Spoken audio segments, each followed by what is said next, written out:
Welcome everyone. Wishing all of you a very good afternoon and a very warm welcome from India. It's festive time here for us, so we have a lot of festivities lined up for the month. So here's we are extending our greetings and wishing everyone good health, wealth, and prosperity. All right, so I would like to start with the introducing what we are presenting today. And what we present today, our coalition in is one of our best practices in design teaching and learning. And this presentation has overall two overarching aims. One is sharing best practice as project-based learning. That is where we will be presenting the craft project, which we did at the Indian Institute of Art and Design, and we are presenting it as a case study. In higher education, as a complex, in a complex culture like India, the presentation also aims to explore newer formats of teaching and learning, and through collaborations and partnerships. As a teaching team and also as practitioners, we feel that, as a country that shares a huge embodied knowledge at grassroots level, craft practices at one end and technological interventions at the other, it is imperative to take cognizance of small ecosystems and, braid those various modest viewpoints of stakeholders in education. This also often ensures students, learning and experience is made authentic and immersive. So the presentation also explores actually expanding the stakeholders in this area of teaching and learning. Also explaining how academic institutes, museums, NGOs who build complex connections with craftsmen, overlapping and really benefit in this overlapping, we can really benefit from each other, and in turn the second aim, as I said, was the presentation is also exploring that how smaller ecosystems, NGOs working with smaller ecosystems, academic institutes and museums who are interested in documentation and curation, how can we create a more fertile and overlapping space wherein everyone benefits from each other, and it also benefits the design students and educators alike. Going forward, I would like to introduce our speakers for the day. Our first speaker, we have Soumya Pandey. Hello, hi, welcome to the forum. Hi, Richa, thank you. Soumya is a designer, passionate educator. She's a textile revivalist, and she advocates slow, conscious living and conservation of indigenous cultures in her classroom, as well as at global conferences. Soumya has been the founding course leader of the fashion design department at the Indian Institute of Art and Design. She holds a unique experience of setting up multiple design departments across national design schools in India, curating national and international level exhibitions, running social enterprises, and nurturing talents both within her team as well as in the larger student community. She's presently working on a book on Kheta, the undocumented embroidered quilts of Shershabadi women, and the field research for the weaving practices of Devang community at Kuttampally, Kerala. Strongly influenced by her Indian identity rooted in traditional skills, Soumya's creative practice spans textiles, craft conservation, fashion, illustration, and dance, constantly pushing the confines of mind, body, and space. Thank you, Soumya. It's a real pleasure to have you with us. Our second presenter is, I'm the second presenter. Hello, everyone. I'm Richa Soul. I'm an associate professor at the Indian Institute of Art and Design in the Fashion Design Department. I'm a designer. I specialize in graphic design for textiles and engineered prints for digital printing for garments. I'm also a design educator. I have about 23 years of experience in the Indian fashion industry, where I have worked closely with the couture industry, with corporate brands, the retailers, as well as the buyers. I've also undertaken a lot of independent design projects, and I'm currently pursuing my research and my postgraduate certification for higher education. By heart, in my heart, I am a painter, I'm a dancer, and yes, through my practice, I always love to explore the gray zone between academics and industry practice. So yes, my journey is absolutely on the go. Our next presenter is Sanjana Grover. Hi, Sanjana. Sanjana is a graduate with her BA Honors in Fashion Design from Indian Institute of Art and Design. She's a practicing designer at Shades of India, a slow-paced brand inspired by the rich textiles and traditional crafts of India, with a minimalistic approach reimagined for the modern woman. Sanjana is passionate about painting and embroidery and loves the challenges of working with limited resources to create something new, as she believes this approach offers a valuable perspective shift that unfolded for her during her major design project, during her graduating collection, and which I'm glad to say that Sanjana will be sharing that with us today as well. So, hi, Sanjana. We have our final speaker, Ms. Jasleen Kaur. Jasleen has also graduated with a BA honors in fashion design from Indian Institute of Art and Design, based out of Delhi. She's currently pursuing her master's in textiles from Nottingham Trent University. And interestingly, the reason she chose textiles as an area of specialization was her inclination towards working with crafts and textiles after undertaking the craft project during her third year of undergrad program, the craft project which we are about to present today.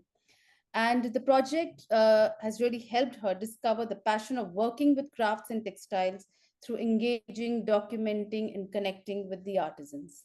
And Jasleen also advocates slower crafts, and she's absolutely hands on with knitting and crocheting and crafting with beads as a way to unwind and exploring her creative boundaries. So I welcome all the speakers on board. And finally, as you can see, all of us, we are associated with the Indian Institute of Art and Design, and the craft project that was taken at IIAD will give me a small opportunity to introduce IIAD.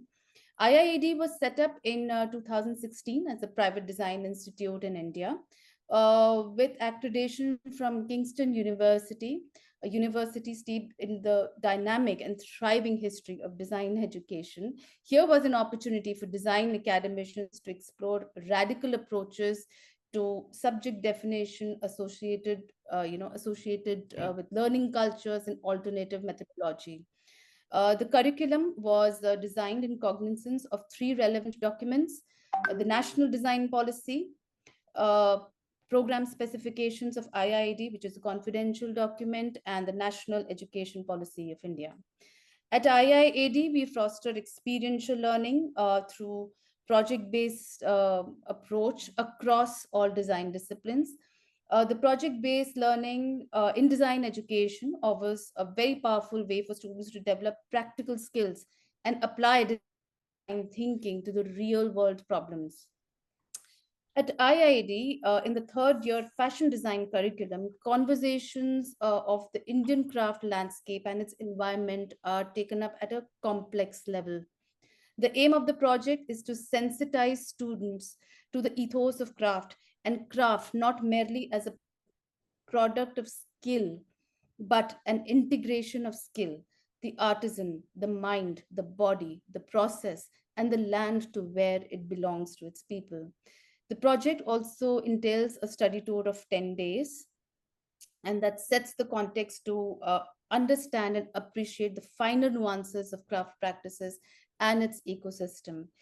So Yeah, please. we're basically presenting the research of about 6 years that I initiated in 2017, which was also visualized as an opportunity to bring it back in the class.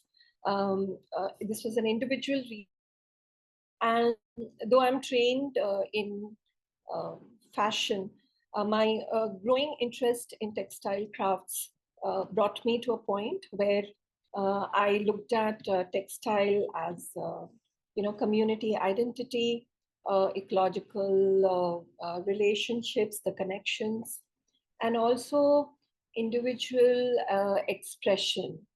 Um, that has been the enriching aspect of my research, and I was just very fortunate to have come across the practice of Keta.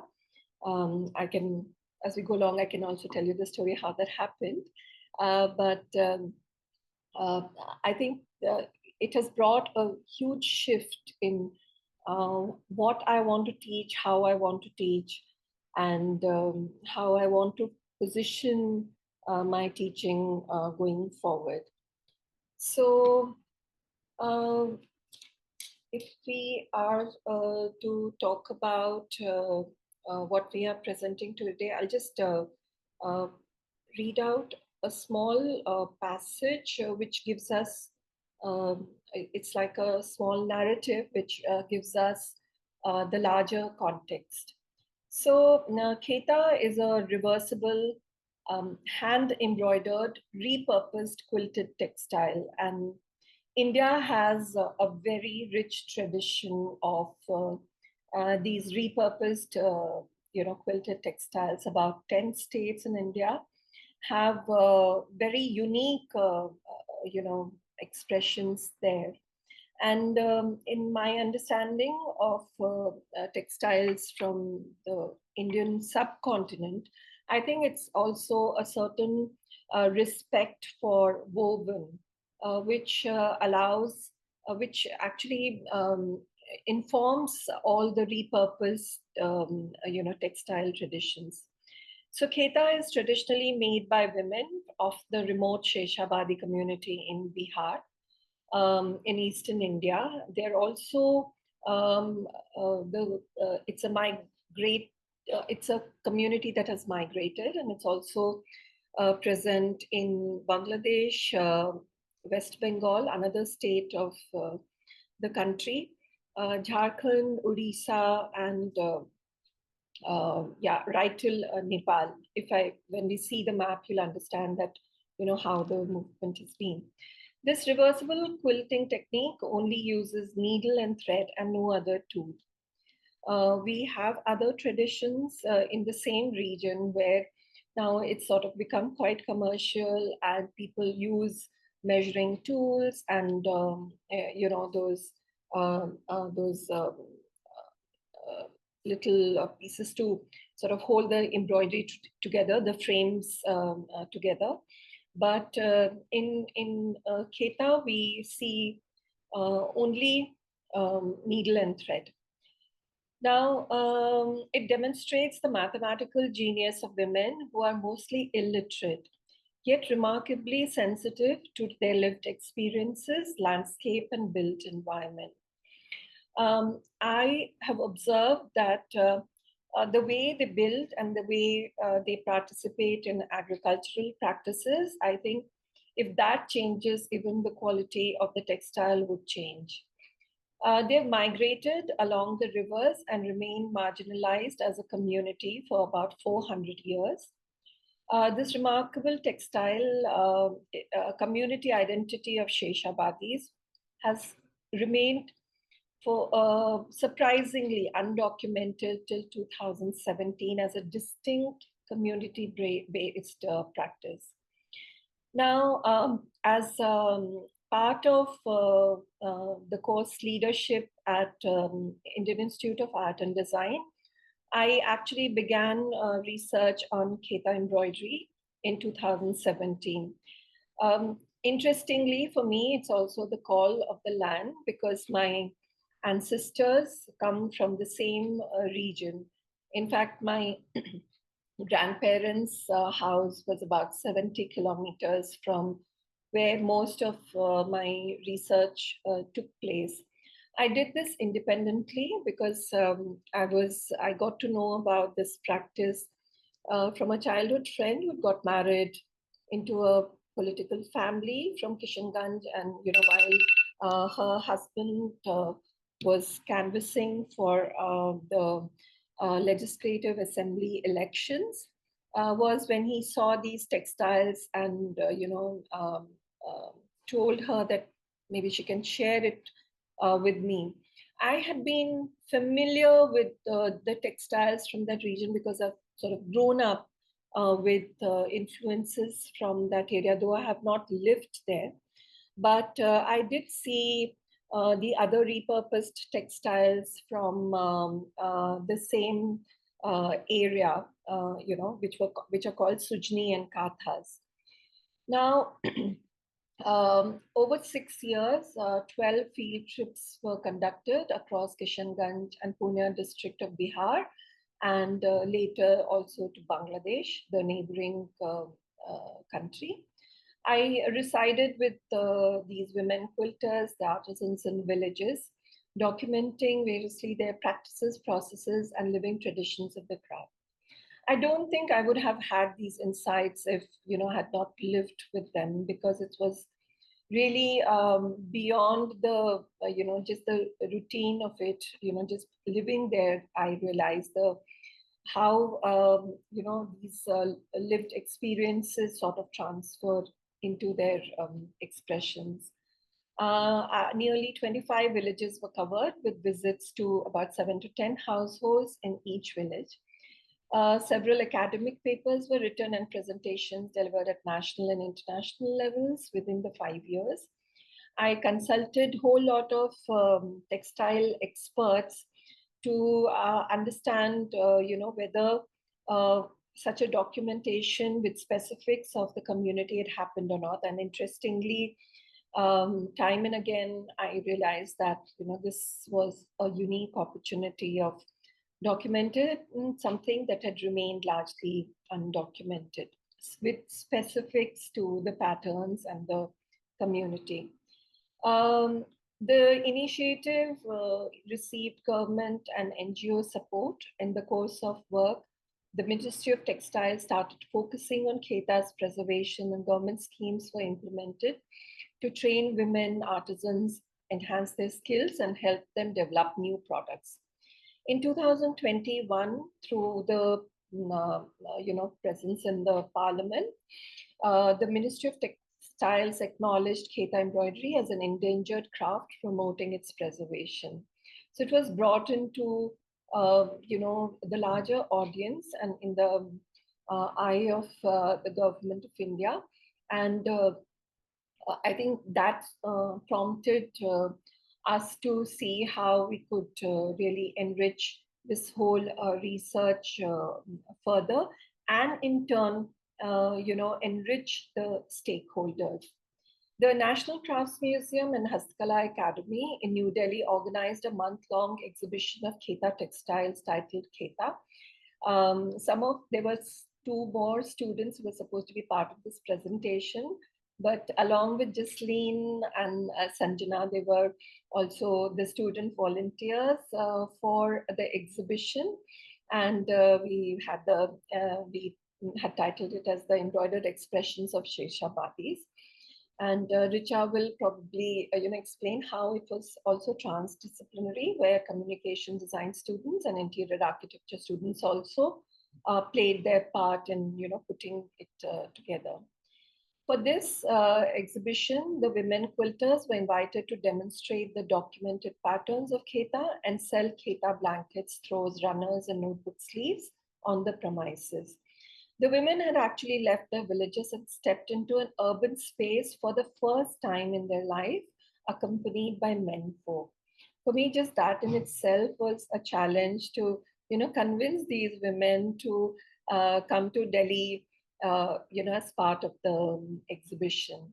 Now, all of this over 6 years, the consistent efforts helped Kheta get enlisted as a part of UNESCO's representative list of the intangible cultural heritage of humanity, in which 50 textile crafts from India were nominated.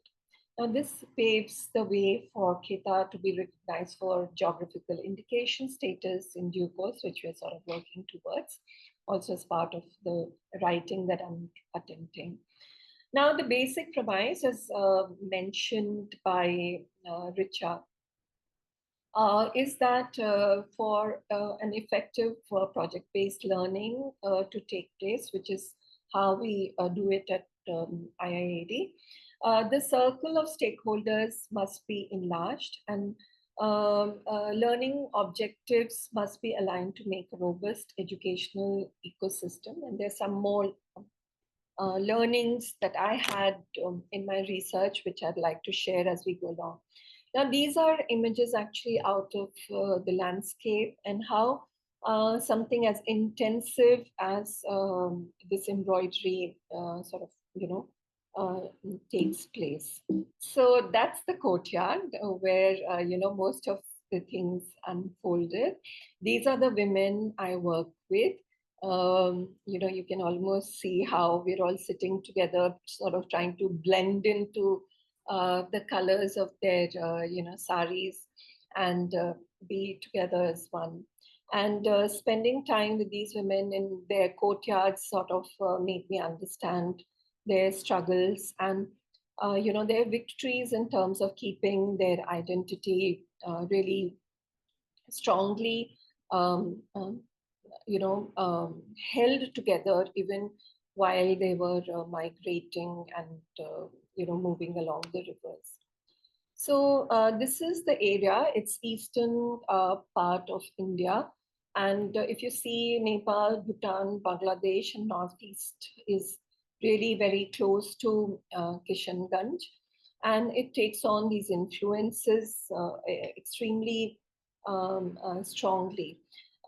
Most of the migration of this community was eastwards, and the reason why not much happened towards west was, a very intense part of Gangetic Plain, which becomes the delta area along, just before these rivers, several rivers enter Bangladesh. So a rough estimate is that there are about 700 rivers along, flowing into Bay of Bengal, making the way through the land between Bangladesh and eastern part of India.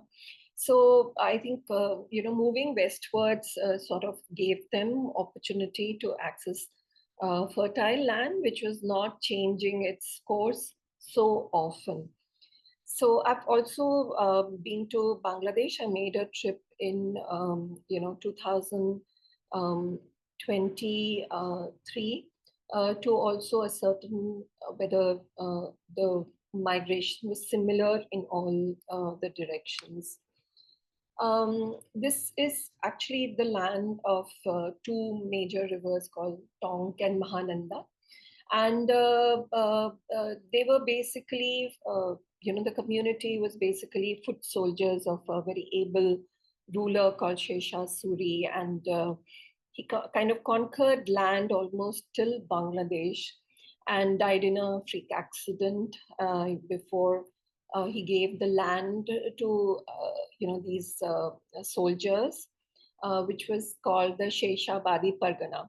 Now, because he died and they were not taken into the Mughal army and subsequently in the British army, they were marginalized and persecuted. So their history has not been documented. When I started working with the community, I realized that very little had been written. But what it allowed was that, it allowed them to live along the river banks even while they were migrating, because these river banks, river sides were actually extremely fertile and giving in terms of, their lives. Now, as I mentioned, they are a close-knit community. We also have another Muslim community, which is the local Muslim community called Surjapuris. Surjapuris just don't make these khetas. It's only the migrating community of Sheshabadis who make this.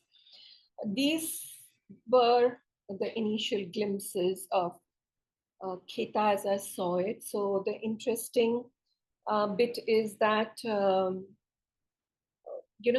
it is a practicing tradition.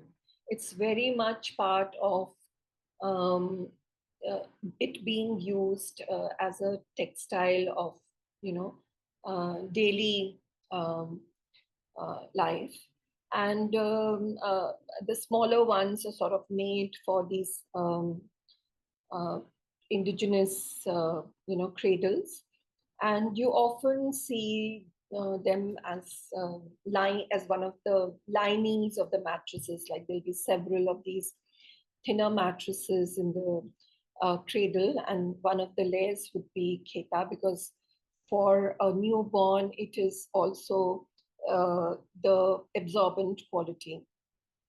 And also it has a certain sacredness, because it's made from the old saris and lungis of the family members. It's also, the sort of love that is being transferred.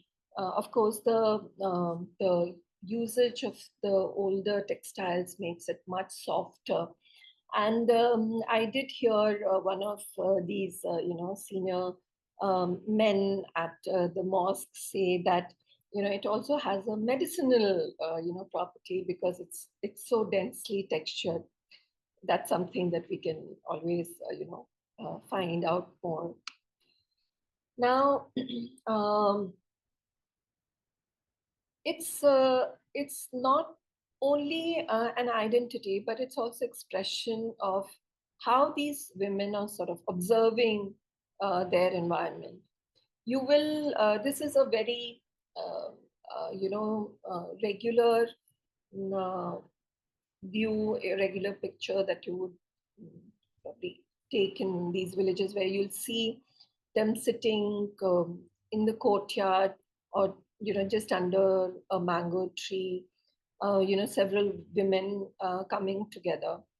Uh, I think the only evidence of half a tool more has been this part of the blade, which was tied together at the end to just cut off um, the fringes.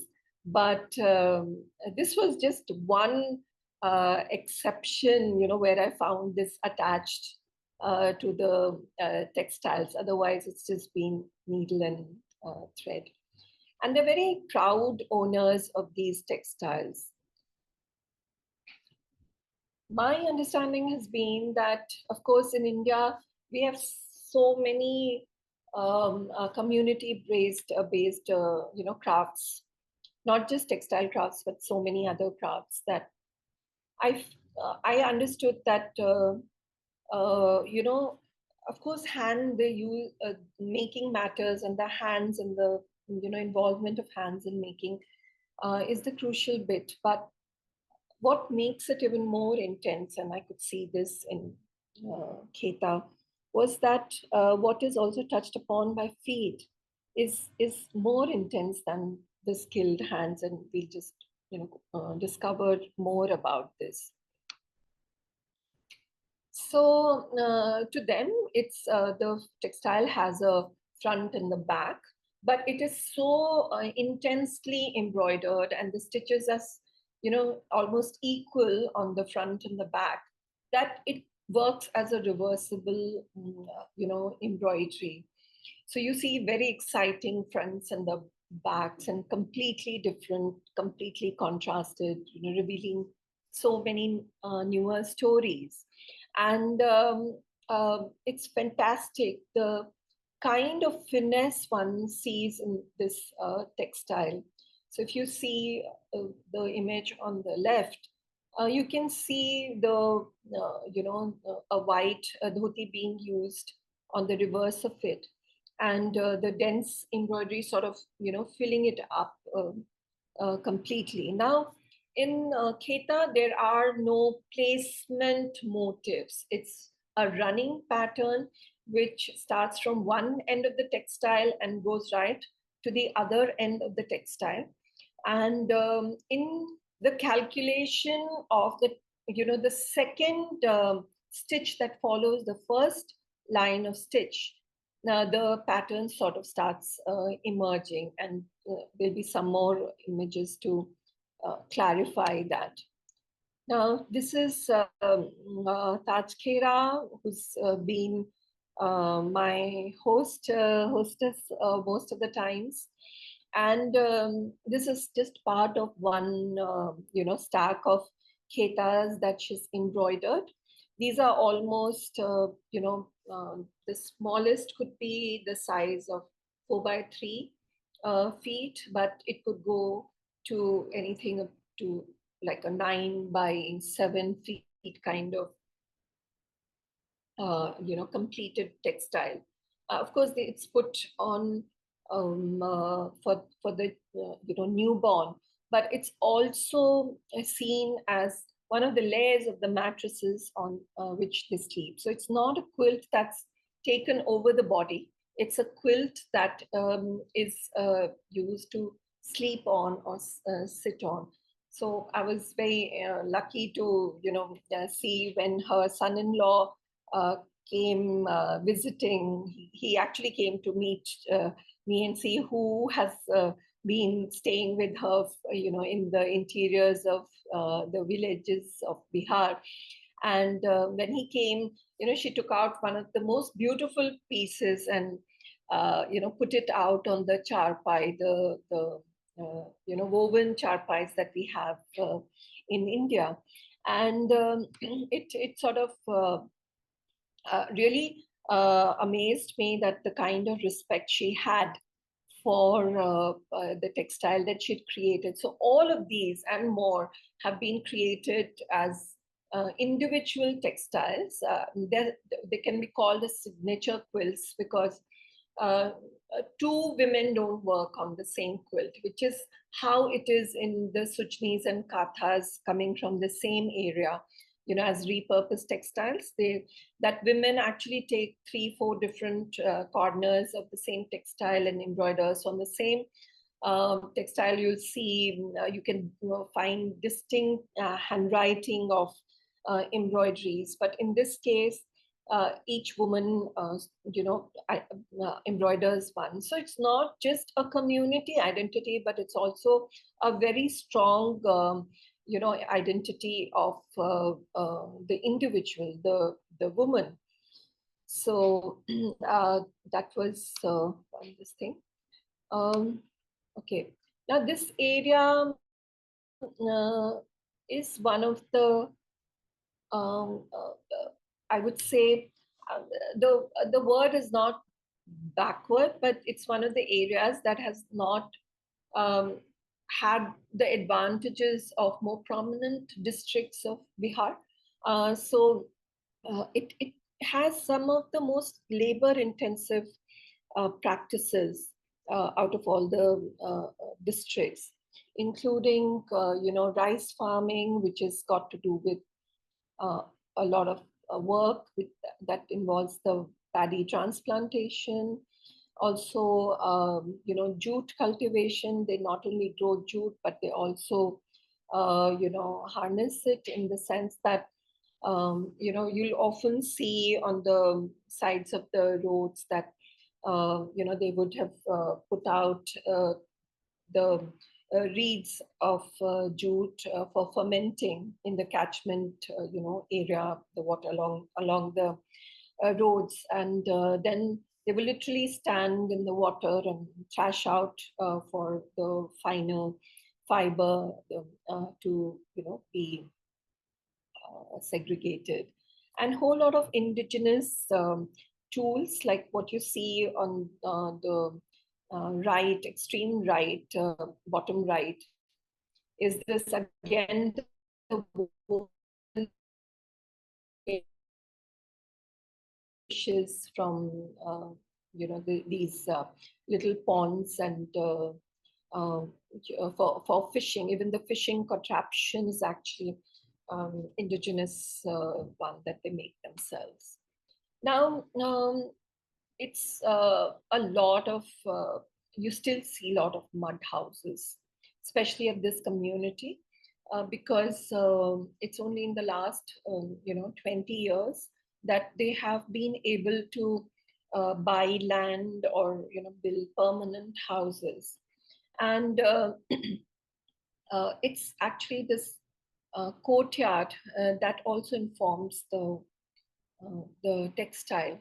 Now, if you see carefully, it's what we call in India as lipai.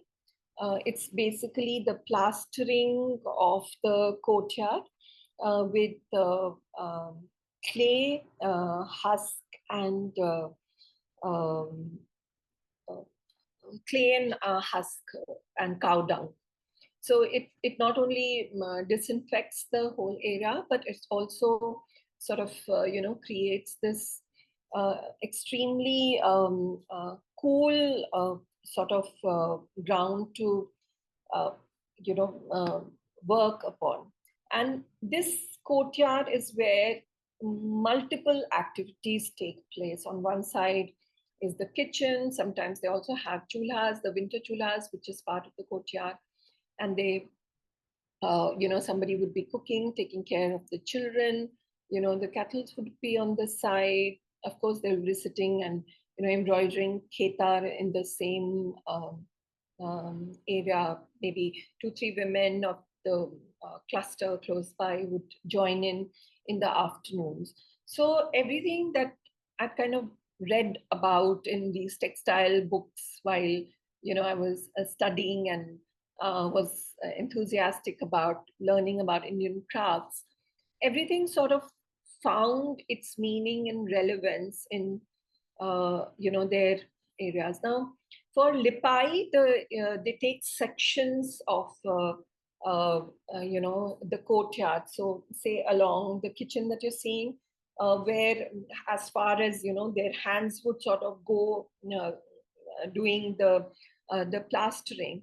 It's exactly the same way the sections are made, in textile. So it's the same set of hands that are doing the plastering of the courtyard, and also, using that embodied knowledge into working on the kheta. That's how they divide the textile, the sections that they make on the textiles.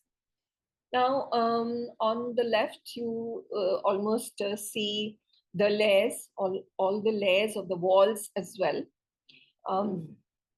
You see the husk and the finer bamboo, and then the crisscrossing of the thicker bamboo, and then even thicker bamboo before all of it is plastered, on the wall. And again, that sense of layering that you see as part of their, construction, they kind of, it's the same sense that gets to the idea of the textile. Now, interesting bit is that all of this is, a sustainable practice. Everything that we talk about in terms of built spaces or textiles, these layered walls, this practice of plastering the courtyard, all of it is really something that um, is adaptive living. What is available in their environment is what is used, in a very purposeful way, in a very meaningful way.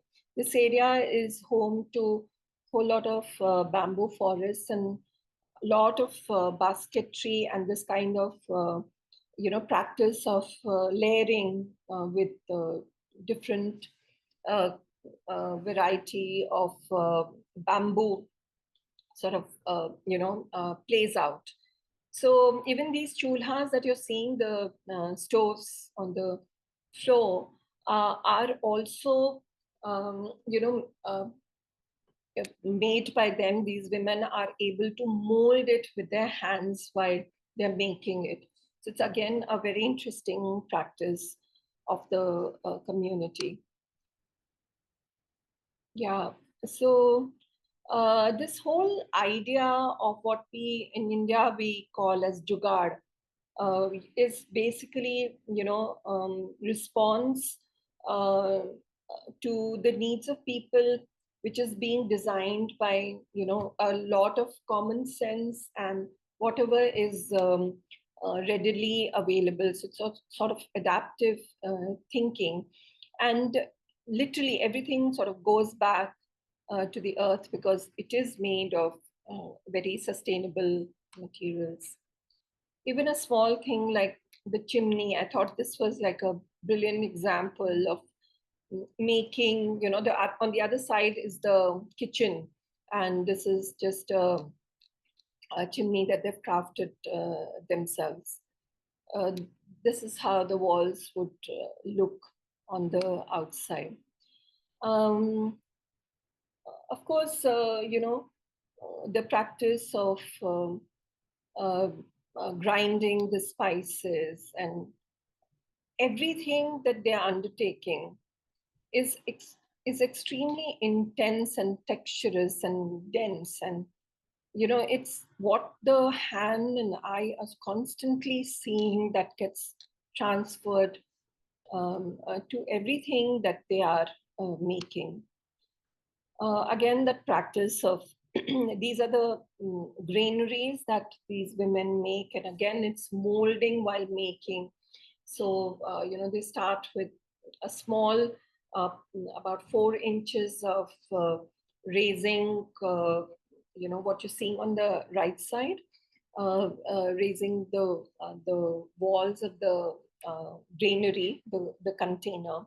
And then every time they add about 4 inches of layer along the 4 sides and also shape it and mold it to make this. So interestingly, granaries across the communities in India is a sign of wealth and well-being. So most of eastern part and central part of India, you can still see that they are positioned right at the entrance of these houses. They're very visible to show the amount of uh, grain that they have with them. This community has started now owning land, so they're also part of agricultural practices, and they all grow their own bits, at least, if not to sell, but for their own consumption. And most of these ketas, these quilts, were actually stored in the granaries. There was a certain um, uh, sense of ownership and sense of pride and sense of preciousness that one saw with these textiles. They kept it where the grains were, the granaries were.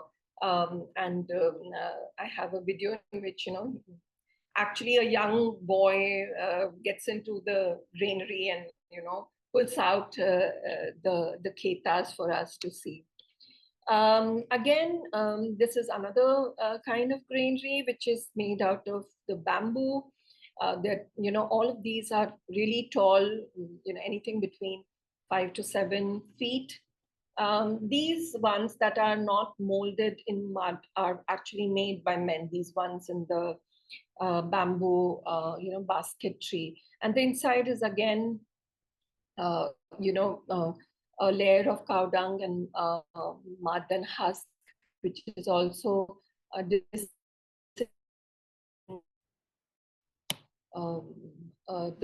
inside of it grains to be stored for longer. On the right, what you see is actually a kitchen cupboard, which is a semi-open, cupboard to store, uh, little boxes in the kitchen. It's actually turned black because of the soot from cooking. And so all of these are actually something that they do themselves. And I was just very fortunate to come across an ecosystem that was still intact. And you could go back and see where the patterns were really coming from, because so much has happened in terms of documentation of textiles in India that it's sort of become a very curated experience, and you really don't see where the motives and the patterns are coming from. So I realized that it's really crucial to understand how certain ecosystems have existed over a longer period of time. And this study of Sheshabadi community really gave me that opportunity, to see the smaller ecosystem. Again, this is what they call as deki, which is basically for counting spices. Again, what I'm just saying is the response to very dense textures and ways of living that are sustainable. So repurposing of older saris is not something that's from the outside. It's really coming from how they live. Again, like utensils just mainly carved out of wood. On the top that you're seeing is actually like a winter chula, which is part of the courtyard, where they would sit out and cook during winters. Okay. Then we also within this ecosystem, I also realized that the smaller, intense, complex ecosystems are also supported by smaller ecosystems. So there was also, we met several of these women who actually bring yarns to the village. The women actually don't step out of the village so often. And so these women, and most of the times she would be a senior woman, widowed, supporting children, who would bring yarns. Like she would have a little potli, like just tied in a little fabric, whole lot of colored yarns that she would get from one of the cities that are close to the area called Malta. And she would walk bare feet along the highway and the roads into the village, uh, uh, providing these yarns for embroidery. And so each of these women would sort of have 15-20 villages where she would walk and figure out who needs what, and she would kind of measure it by weight, and the women would buy it. And she would exactly know who would need which color, because she has a more intuitive understanding of what's being embroidered in each household in these 15-20 villages. So there is this very finely balanced ecosystem of the thread, the embroidery thread coming to the villages by these women.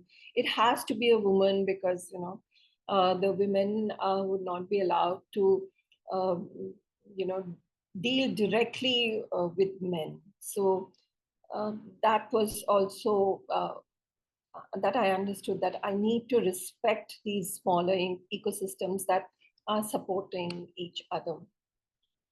Now, when we look at the material, it's completely recycled saris, which are basically drapes of about 5.5 meters.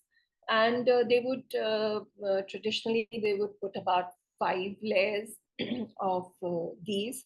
You can see on the right that the woman has actually, laid out sari. You can see the border in the center, and she's putting these stay stitches.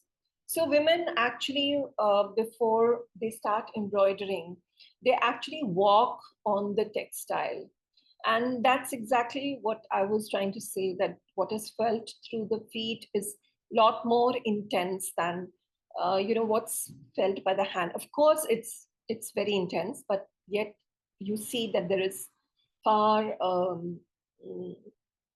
deeper intensity when textiles are also touched by the feet.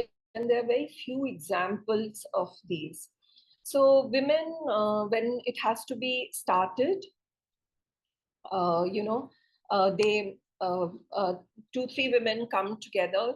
They remove the selvage, the sides of the sari to block it. How we do it in draping for um, garments. So they block the thing, and they'll hold it on the side. They'll fold fold on the length of the thing. So it's like a finished edge on that side. They'll put these stay stitches throughout. It's almost like a bit of a duck walk by these women. So this is the only time when 3-4 women come together to start off the thing. So there is a sense of community participation to start it off, and then the woman would take it on and embroider one piece, and it can take several months to do it. And because it's done at leisure, it's done beyond the weeks that they are in the field, um, sewing or cutting. And so it may take a whole lot of time. And women who've just delivered babies don't do it because it's also a strain to the eyes. But the interesting bit is that it is a practicing craft. It is something that you still see not as a curated experience. And my rough estimate is that there are about 50,000 women who know this embroidery and many of these patterns. Again, how these patterns of basketry and what they do with enclosures and all of that gets transferred onto patterns of the textile. Now, here you can see that there is a very interesting way of also holding the textile while they are making it. So, it's not laid out flat, or it's not held through any frame. The person holds it in her left hand. She sort of holds it in a way that the needle can move vertically. Now, if you see in the center, the photograph in the center, the movement of the needle and thread is actually vertical. Like if you see, this is a vertical movement, and it's in the second stitch, which is maybe one forward or one backward, or half forward or half backward, from the first set of stitches, is how they calculate the pattern that they're going to make. And interestingly, most of these patterns, there are 2-3 different ways of doing kheta, but most of the patterns actually emerge diagonally. Now, this involves an extreme visual mathematical calculation, and mind you, these women are illiterate. So it's a very, very intuitive way of making it. Like, your movement of your tool is vertical, and what is emerging is diagonal. So there are no squares, there are rhombuses and variations within those rhombuses. So I find this diagonality also a very interesting experience. And I think it's also got to do with the crossing of the river, which is part of the community psyche, where you don't reach the other bank, the other side of the river, like parallelly. You're always sort of drifted at a diagonal, and that's very much part of their lived experiences, because for a very long time they have lived along the rivers and used it for a lot of purpose. Like, river is the giver, and this area is also prone to flooding, so it also takes away a lot, but generally there's reverence for the river here. Now, this was one idea. The first day stitch that the Shirshabadi woman embroiders in her khetla is actually a walk that she does from one side of the river bank, trying to gauge the other side. It's almost, mimicking that movement. So again, like what you see on the left is, she's folding it in and securing the sides where she'll start embroidering. The center one is with the large stay stitches, and then, having small discussions, and everything is passed on orally. The women learn from each other sitting together. Now, what is produced is a finished textile to be used by them. It doesn't need any extra finishing because the edges are done, the fringes on the side, the other two sides, sort of complete the thing, complete the textile. It doesn't need more than that as a finished product. It's extremely fine sense of embroidery, extremely intense, and anything from this era that we see in terms of, say, the other quilted textiles this is about 10 times more intense. So you can almost see the transformation of the printed textile that is going through while the embroidery is happening. If you see carefully, for brighter colors, in this one, they've also used a bit of acrylic, wool, acrylic threads, and but it's not a very how should I say? It's not a practice that they are happy to accept. Sometimes they want it to be a little brighter, so they end up doing this. But you can see the intensity of these, stitches. And these white set of lines that you're seeing is actually to demarcate it for quilting. So they would probably do some of these white lines, and then they would, they would start with a white line and then white set of lines that you see here, and then continue, and then again to realign and make sure that they're going parallel to the rest of it, they'll again put a set of white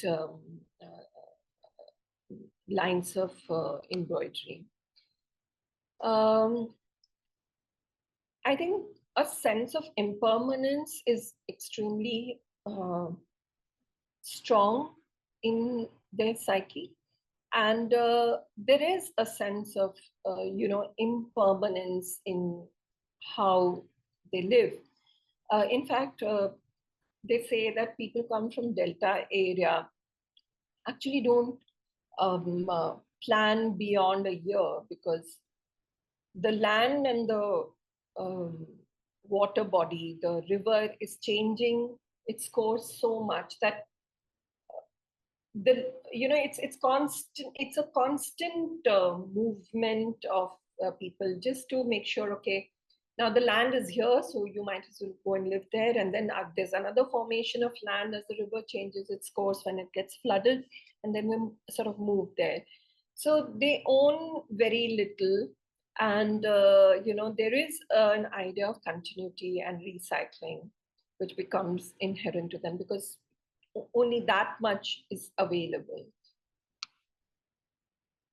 Okay, again, these brightly patterned khetas that you see here, like the right one is showing the reverse of it. They have a sense of right and wrong, but to a common man's eye, I think it is like a reversible quilt. I haven't seen any other quilt which is so beautifully finished on both the sides. They could be in the family for 30, 40 years, and these women don't want to part with them. I had experience of,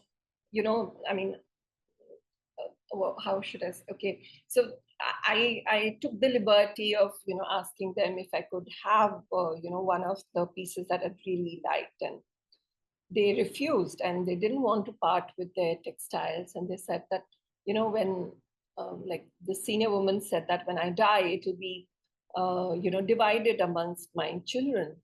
And it was really heartwarming to hear that sense of connectedness through generation, the sense of it being heirloom, the sense of passing on was so crucial in their textiles. Yeah. So again, like what you see as the sections that have been made on the sides, is actually how the sections are also made in the courtyard while doing the lipai. It's the same approach. And so I found these women to be extremely intelligent, and I respect the mathematical mind that they have, because again, if you see, it's all about moving from the bottom to the top end, but the patterns emerging diagonally. I still don't know how to do this embroidery. Okay, so now when we look at the patterns, you see what we call as leher, which technically is about the ripples in the water bodies. And, those are the finer sort of patterns that these women have observed and brought it into their textiles. The one on the left is what we call as kabutar khop, which is the pigeonholes, that you see in the area. And again, these sections that women make, so they would embroider these triangular bits separately and then move on from one to the other. The middle one that you're seeing has been repurposed again. So, some of like they're often kept in the granaries and probably brought out in a bigger way during the winter months. So even if it is, say, eaten away or destroyed by the rodents, they would make sure that it is again, mended. So we find extremely interesting patches of mending beyond the making of kheta.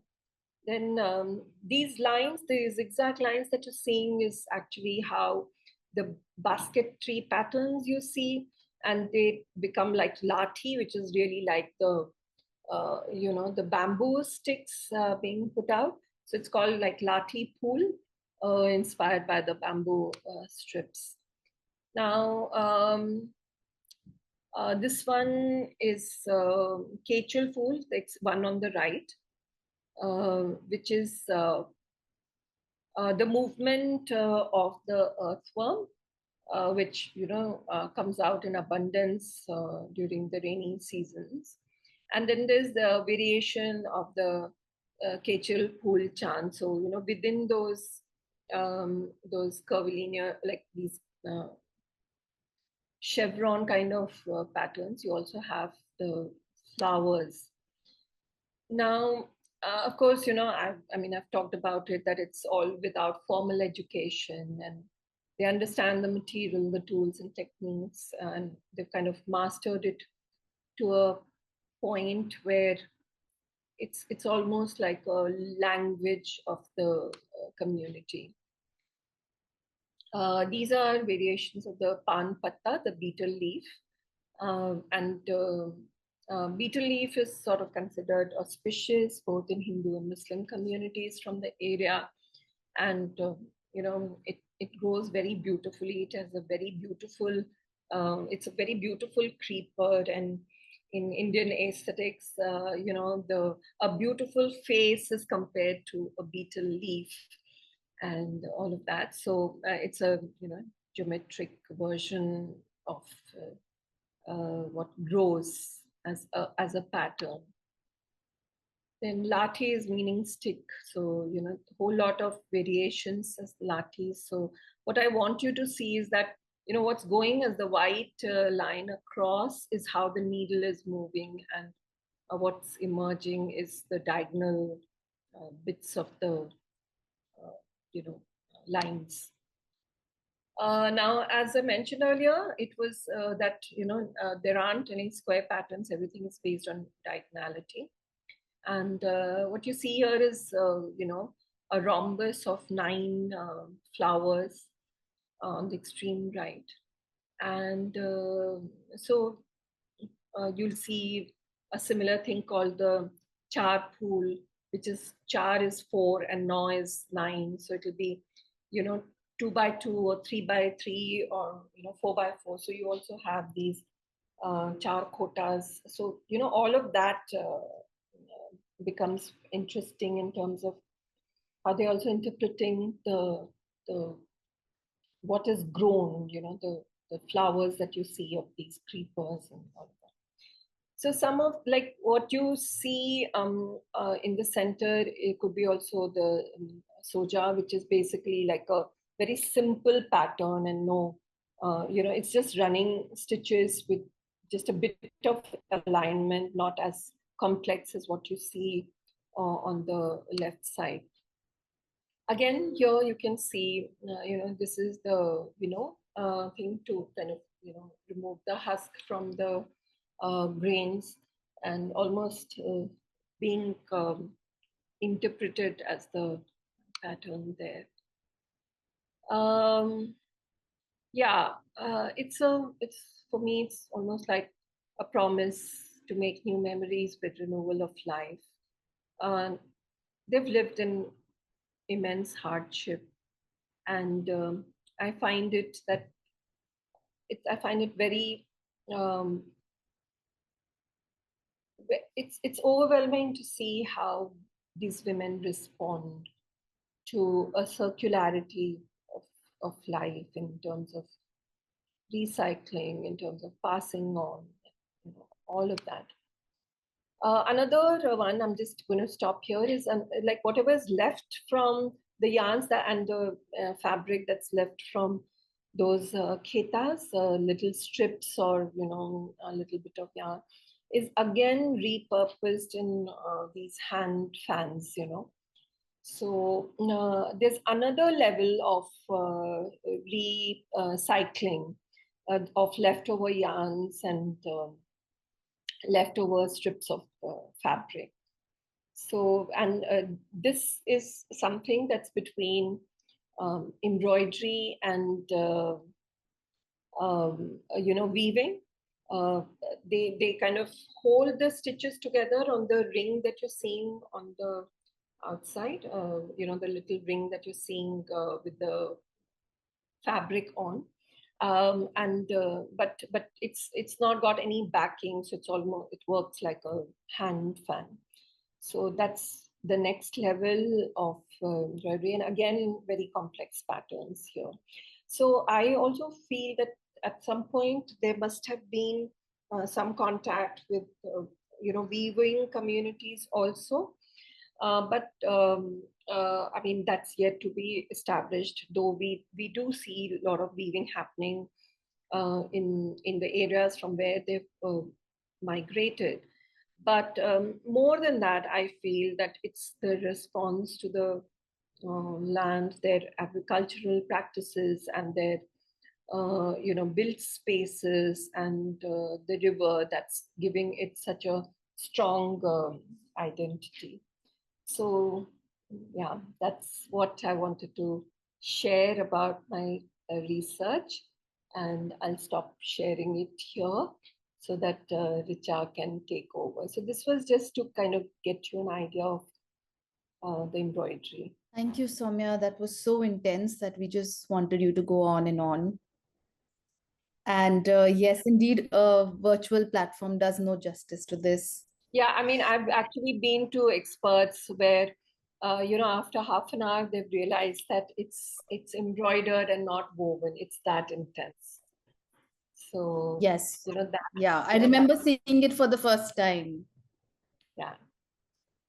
And Yeah, and I really thought that you were joking with me, and this is embroidered and this is not woven. So yes.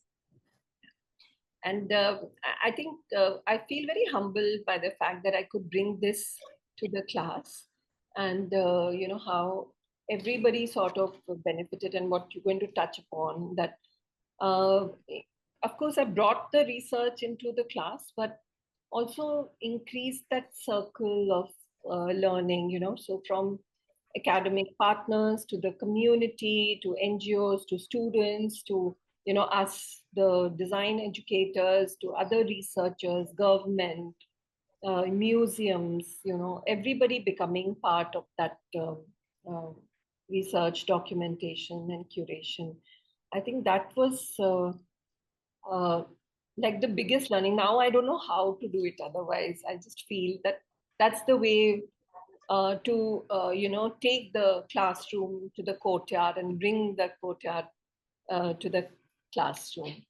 So yeah, everybody here has been, from IID has been part of that journey, and um, I'm so thankful that when we did all that work, everybody just came in with the same intention of trying to learn in a more authentic way. So thank you. And the next layer to this research was translating it pedagogically, which was really a challenge. As you see, the research is so intense, it's so deep, there are so many learnings. So as coordinators, as researchers, as tutors, it required a lot of intense and careful sort of curation of the project, because we had to project student centric.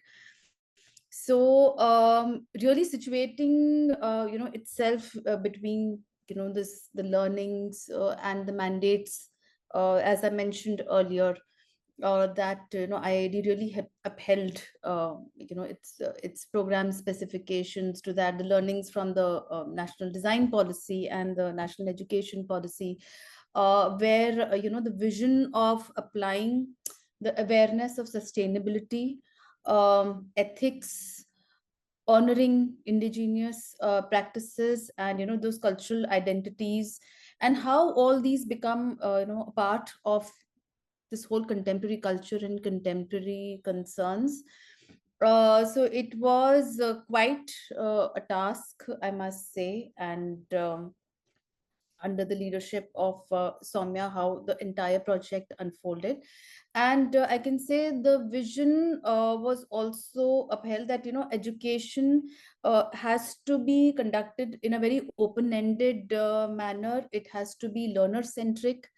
It has to be multidisciplinary environment, and which allows students to sort of chart their own trajectory instead of following a certain very tutor centric norm.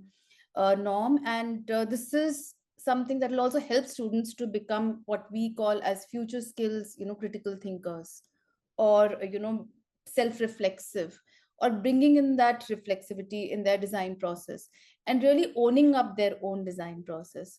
So this is how the project sort of unfolded. And as what Soumya right now just said before ending her presentation, that the teaching space, or if I may say the classroom, was not just viewed as just an institutional classroom you just walk into.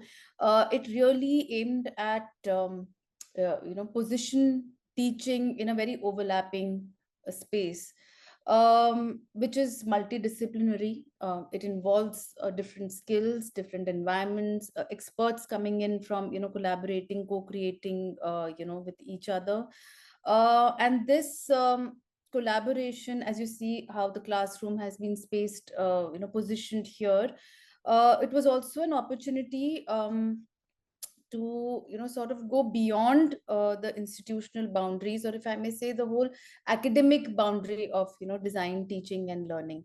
And it was all about, merging. If you see, there's so many spaces where, learning and teaching and learning from each other merged between the students from IIED when they interacted with the NGOs, when IIED students, worked together with the museum for designing the spaces, when the museum curated a space for the NGOs to bring in the craftsmen. So these spaces were absolutely sort of fertile, and if I may say, as dynamic as the courtyards themselves. So in the first phase of collaboration was, of course, the academic partner, that was Indian Institute of Art and Design. Then we also had two NGOs partnering with us, Azad India Foundation and Zameen Astar Foundation, and where IIED was creating the pedagogic framework, and NGOs were actually facilitating the connections with the craftswomen and the community. And this is where I think it also, states the importance of when you bring in an intense, research, a live research into the classroom, as what Soumya conducted.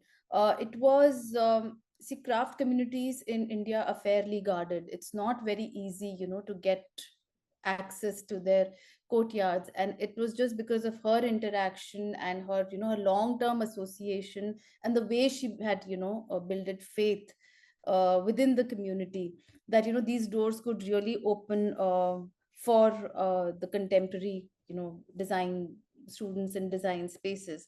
So this also incorporated a lot of planning, execution of the study tour, opening access for first-hand interaction of students with the craftswomen, and of course sharing their, life, the sharing of the entire Shershabadi community. And the interesting part is that, when this research sort of matured, and the project sort of progressed, it also, and the dialogues across, NGOs, they sort of eased out further.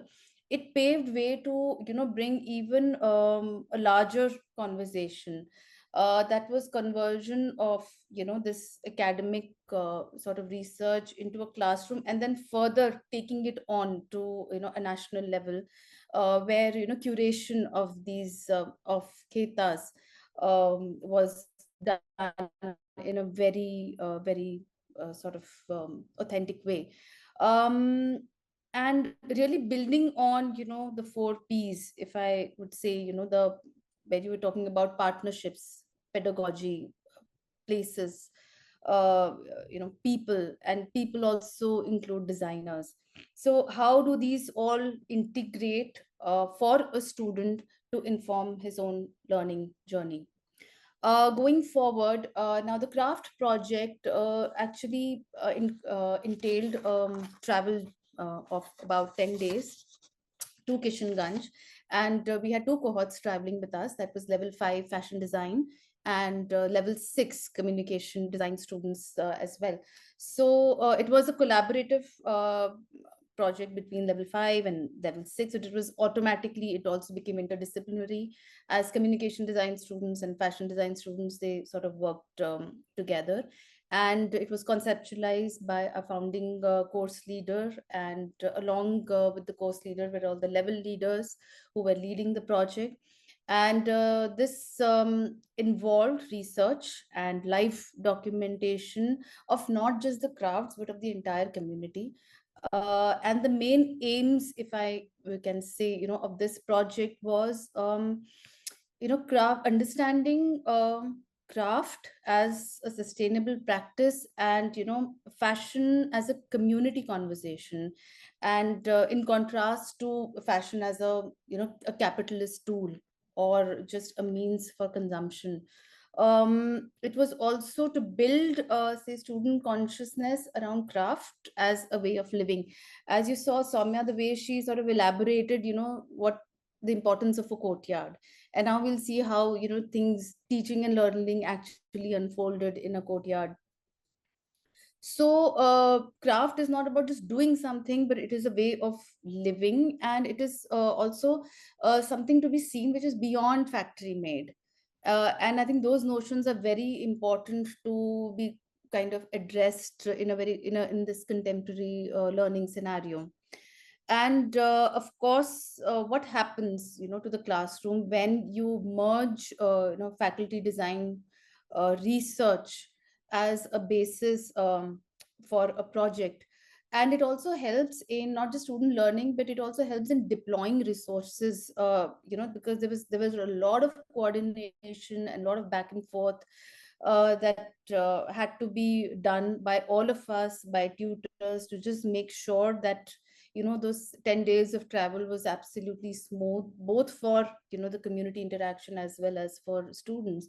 So and in the view, like, as the project scope kind of grew and we also gained confidence, it progressively approached to not only include communication design students and faculty, but also interior and architecture design faculty.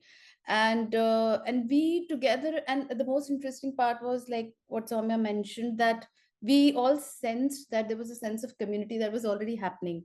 It was almost that sense of community-ness kind of transferred to within our own urban institutional space, where all three departments they just came together so organically, and they were sharing research and knowledge and skills, and fashion design students learning something to do with some software skills from IAD students looking at how communication design students are looking at branding.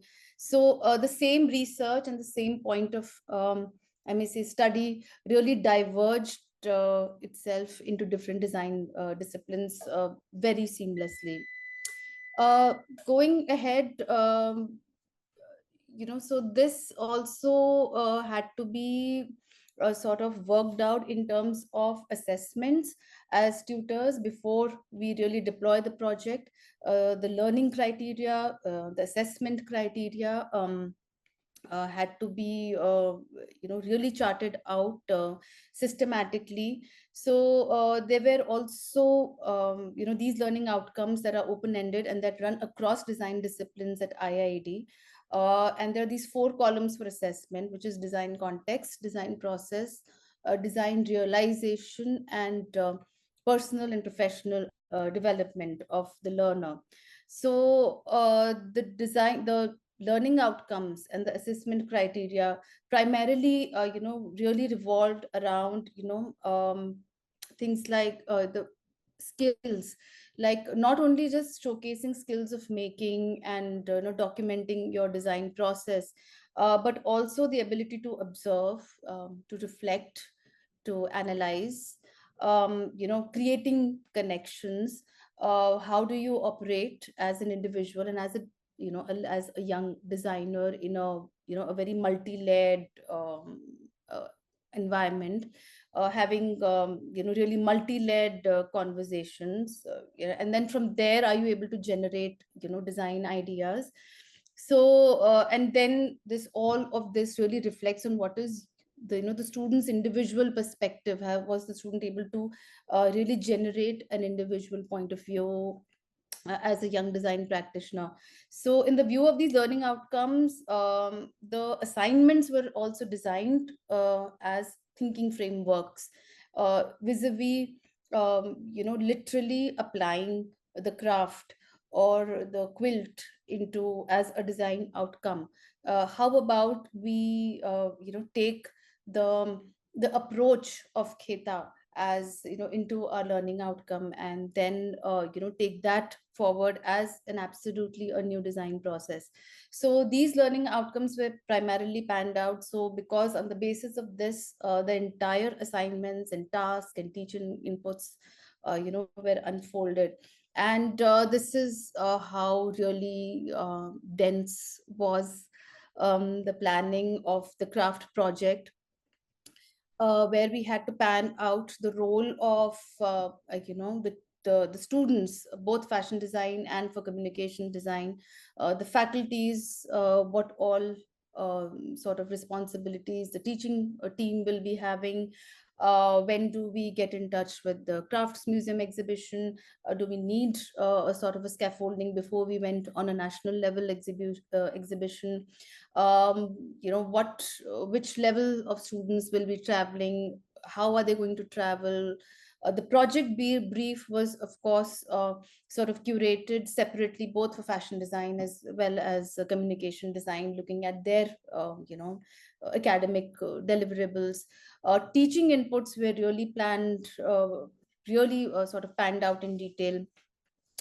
What are the sort of secondary research tools? We also had to prepare students before traveling as to what to expect, what are we going to study there, sort of creating a premise for them. So the students, before going to Kishanganj, we also they were also taken to these farmhouses, not really a farmhouse, but farms where they practice organic farming, where they practice harvesting, where they look at a lot of these social concerns. So students had an entire day of spending time in spaces like these, having conversations, which was and why this was also necessary, because they were actually stepping out from a very rigid sort of an urban mindset into a very tactile kind of an environment. So timetabling, teaching resources, guest expert lectures, master classes, workshopping, field visits to farmlands as well as museums, classroom, and all these classroom collaborations that really sort of enabled teachers and students to share this kind of a common discovery.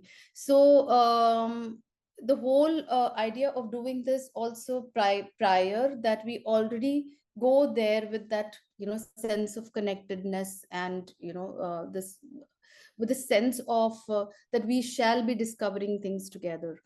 And inputs were also planned, that one, what are we going to sort of once we are back from Kishanganj, what are going to be the next steps of documentation.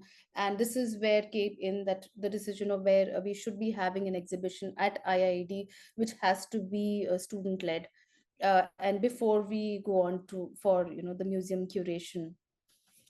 So as Soumya said when she was talking about courtyards, this is where finally students they step out of their, if I may say, comfort zones and into the courtyards of Kishanganj. And it was a 7-day stay, not including the travel here, but it was a 7-day stay the students undertook, where they had to stay in that space. And so when the way Soumya said that courtyard is it's central to the Indian traditional household. India is primarily situated at a place where the climate is humid. It's a tropical we have a tropical climate. Courtyard is also called angan.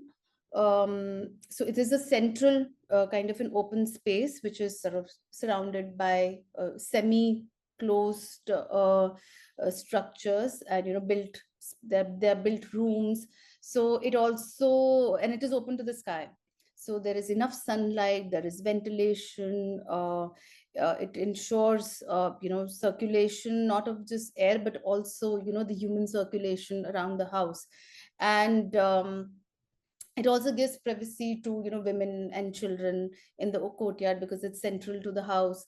And very interestingly, it is said that, and that is the space where the head lady of the house would be sitting. So from sitting from the courtyard, she's able to see everything what's happening in the kitchen, where the where the children are, have they been fed or not, all the household jobs are being done, who's coming in the house, who's leaving the house.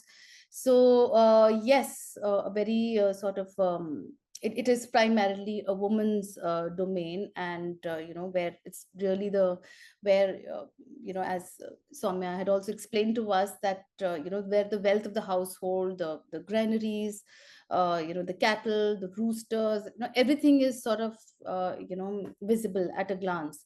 So it remains alive, it's very dynamic, and it's not rigid, and it adapts to daily chores.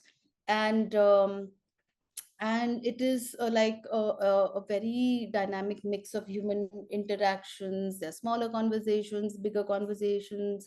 So this marriages also happen in courtyards many times. And food is being cooked, as Soumya was explaining. So this is a kind of a vibrant place, and this is where the students enter straight in the morning.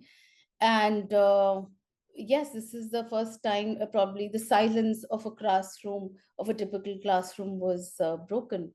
And when we saw how Soumya was presenting, it was kheta or any craft is never in isolation, and it is always sort of informed by its environment directly or indirectly.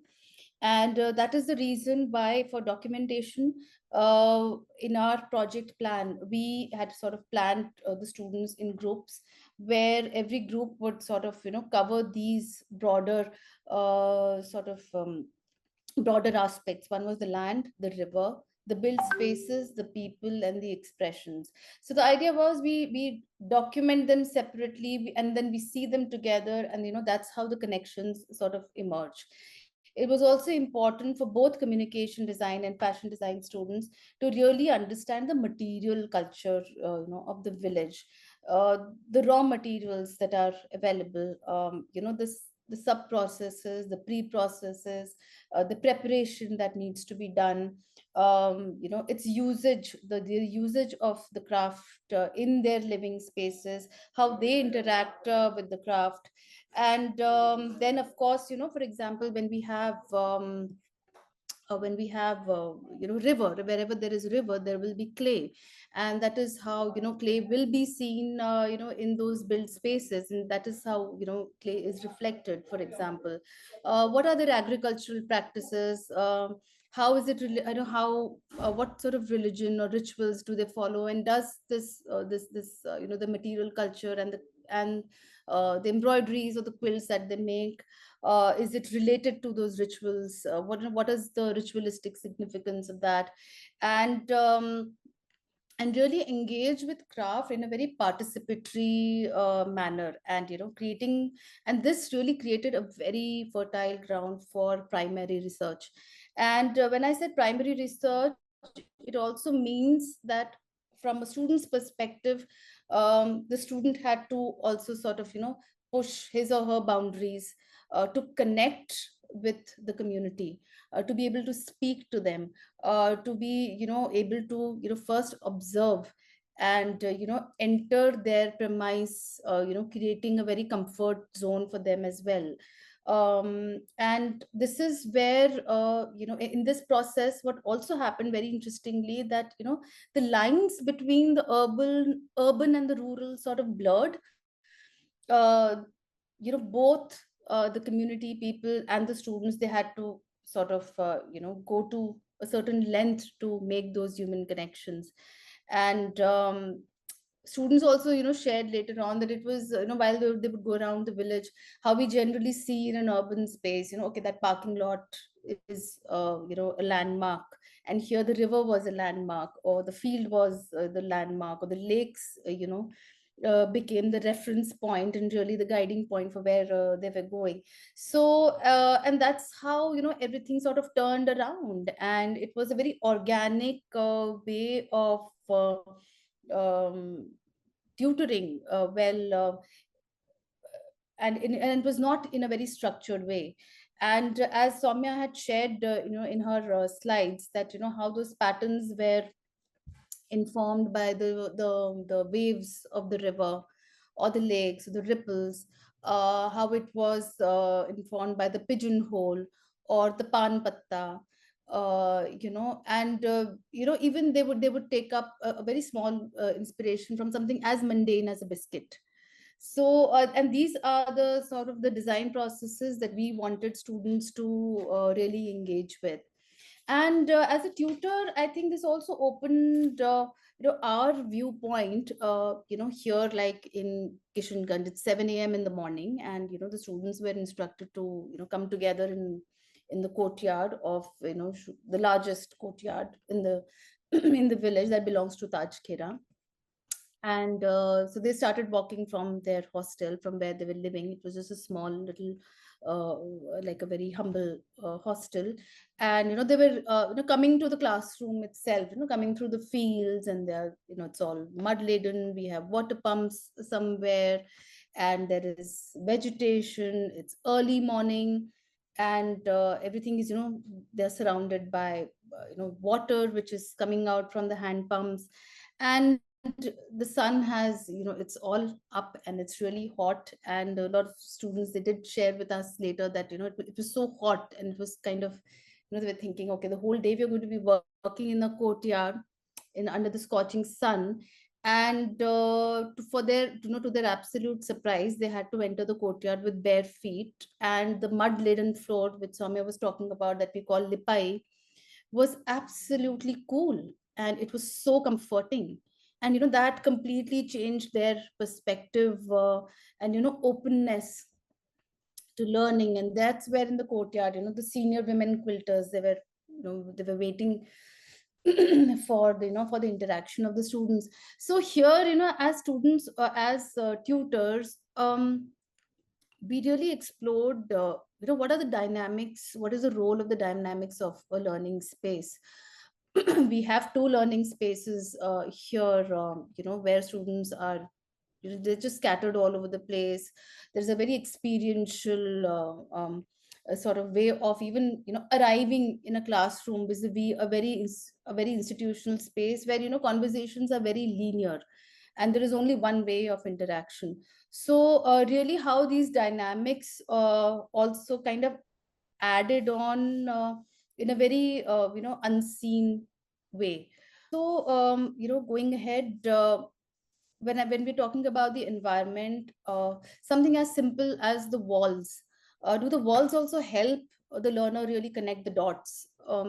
So one of our presenters, Jasleen, is here, and she had shared during her once the project ended, which was very interesting, that she could witness a different take on a design process. That design can stem from anywhere. This mind opening becomes a little challenging in an institutional space.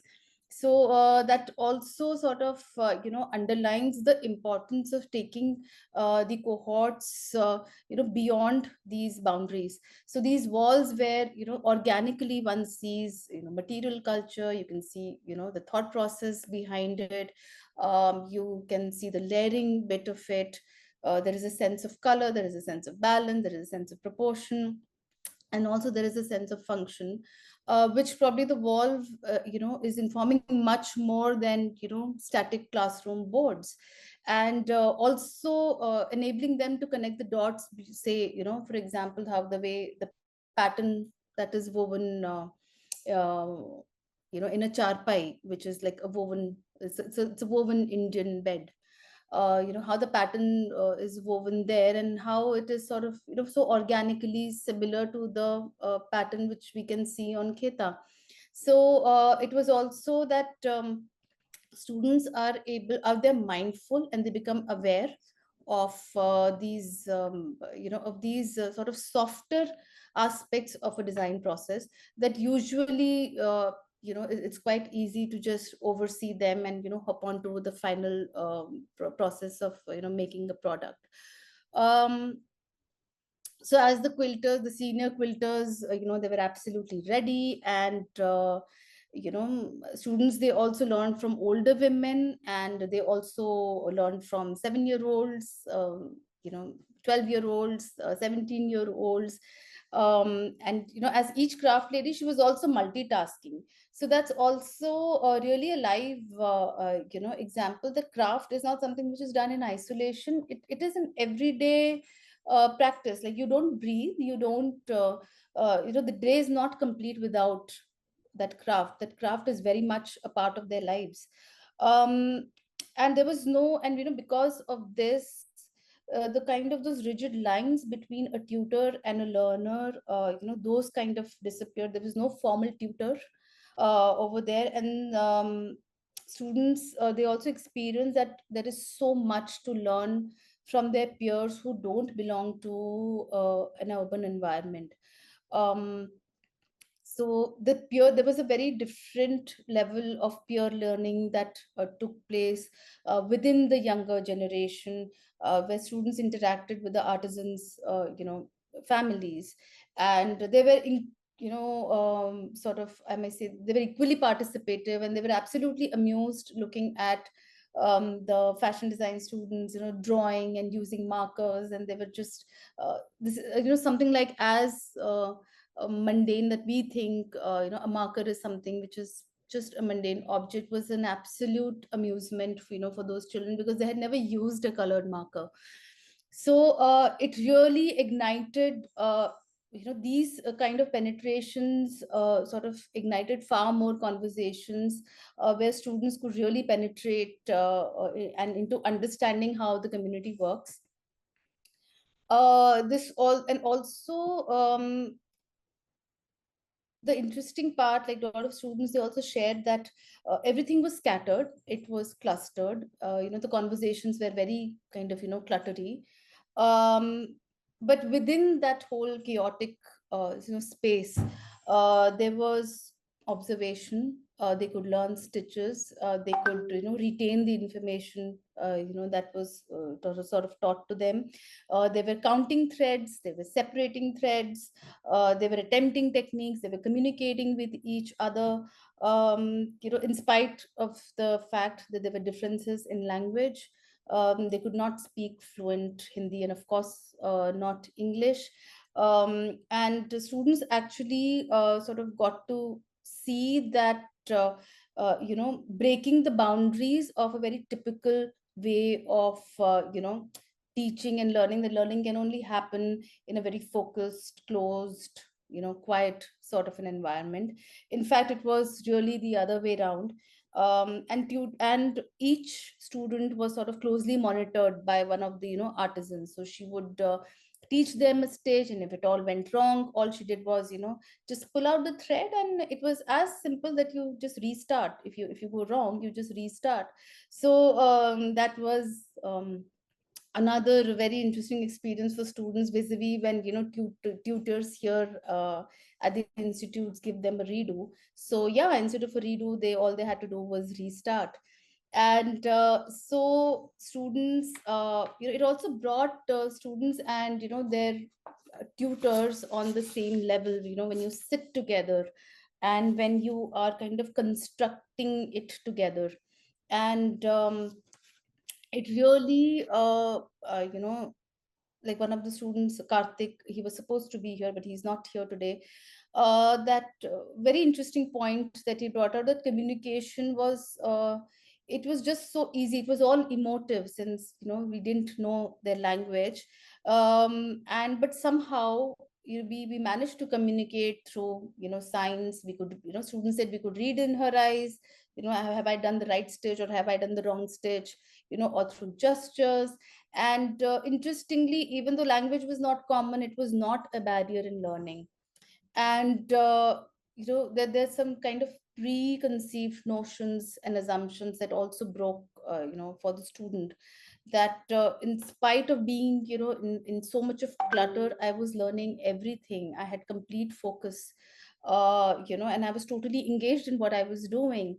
And the preconceived notion that, okay, okay, I'll have to sit out in the sun and, have to work for hours. So the entire thing kind of, just disappeared. And it was such an immersive sort of an experience for the student.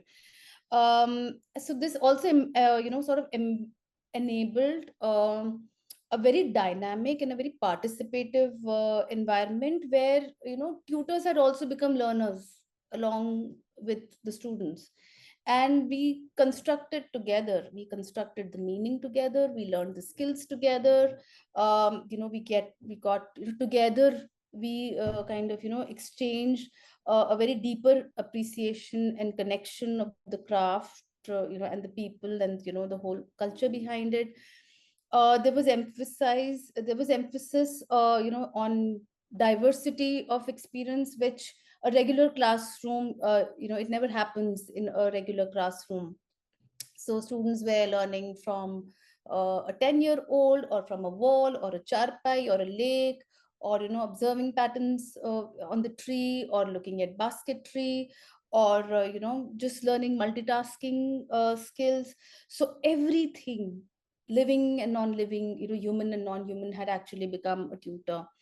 And it also broke the hierarchy in teaching, that really plays a role where a student or a learner can feel sort of intimidated. And it also opened kind of a wider angle. It gave the student an opportunity to familiarize themselves with a very unknown uh, context. And this actually builds the resilience and the capacity to work in an unfamiliar, to work with unfamiliar. So they not only got intense kind of inputs on how the embroidery is done and how to make it. So there was everything. It was not just learning how to do it, it was observing, it was negotiating, it was simultaneously reflecting. They were asking the artisan woman that is it okay, can I do this bit, or do I really need to redo the whole thing? So there was a lot of negotiation happening.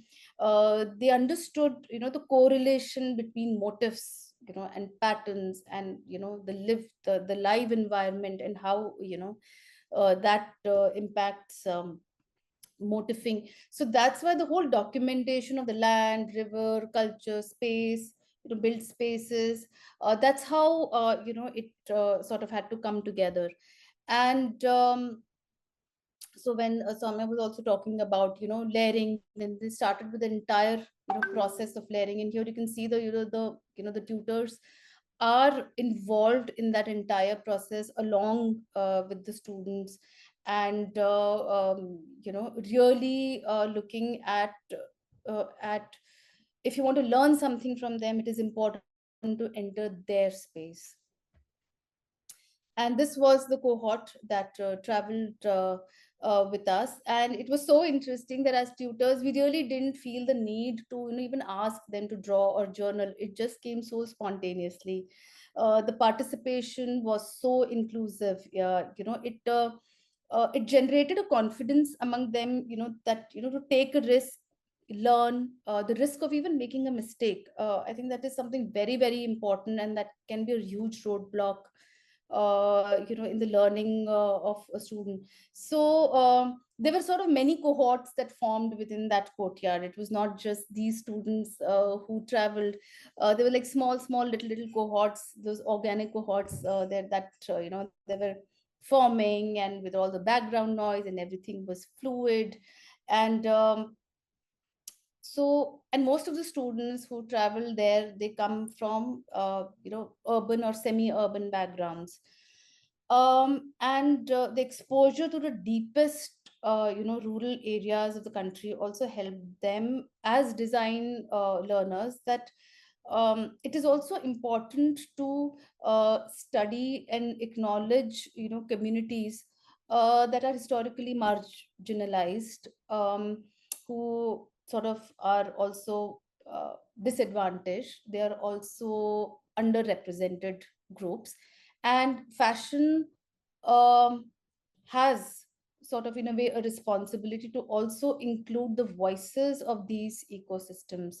And this is where also underlines the role of pedagogy, that pedagogy can actually create that bridge, or to facilitate a bridge where these connections can be sort of relooked at, reconnected, and revised. So it also became a lesson in design, uh, that fashion, how can fashion be more inclusive? I mean, in a way, it's a responsibility of fashion that it has to be inclusive. Also, it gave them students this opportunity to learn collaboratively. as I said, there were like multiple cohorts that were, forming, and it became a space for everyone to become a very curious learner. I think curiosity is something, one of the, I mean, say the most primary element, or say quality that needs to be there, in a learner, and it created a capacity, or if I may say, an environment of supporting each other in learning. So if a student has learned one stitch, he will go and teach someone else, and so on and so forth. And it was also like celebrating small joys, celebrating small successes, which we usually oversee. um, so so the Shershabadi homes, the time spent walking up the river, instructions, were not provided by the teacher. However, the direction was, and and it was not very instruction based. Rather, it was more of a negotiation between students, between women, between teenagers, between students, becoming, between their own learned skills and the level of curiosity. So, and this is how together they sort of developed and emerged, grew and came up with sort of new ideas, with more of this informal sort of way of pursuing their creative pursuits.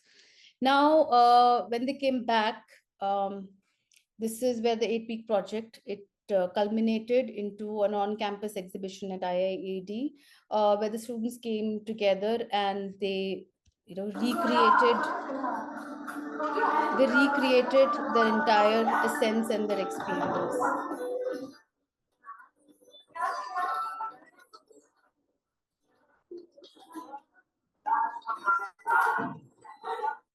So you can see that students, really documented every category, including, the pankha. And the documentation was not just about giving out information, but really, analyzing the connections between all the, aspects of an ecosystem. So this is where their learning was kind of, underpinned. And the students were also encouraged to, propose ideas for the display, that best communicated the essence, that would best communicate the essence of that what they had experienced through their documentation of the land, the river, and the built spaces, and kheta. So and to really bring together the essence of material culture as much as they can, into their classrooms. And so this also required active participation. It required a lot of brainstorming. Students were going back and forth. And you can see here in, so this is how kheta was put there in the courtyards in the village there. And that is the same sort of way that the students sort of decided that this is how we are going to put those quilts. That was also a very sort of an nuanced learning, if I may say. So it's not just about taking a quilt and putting it over a bamboo rod. You have to understand the weight. You have to understand how it's falling. Does it need reinforcement? Does the quilt needs to stay in a certain place? Do we need to sort of intervene and make that display sort of far more cohesive? So in the center, if you can see, students have used this whole thing of lipai.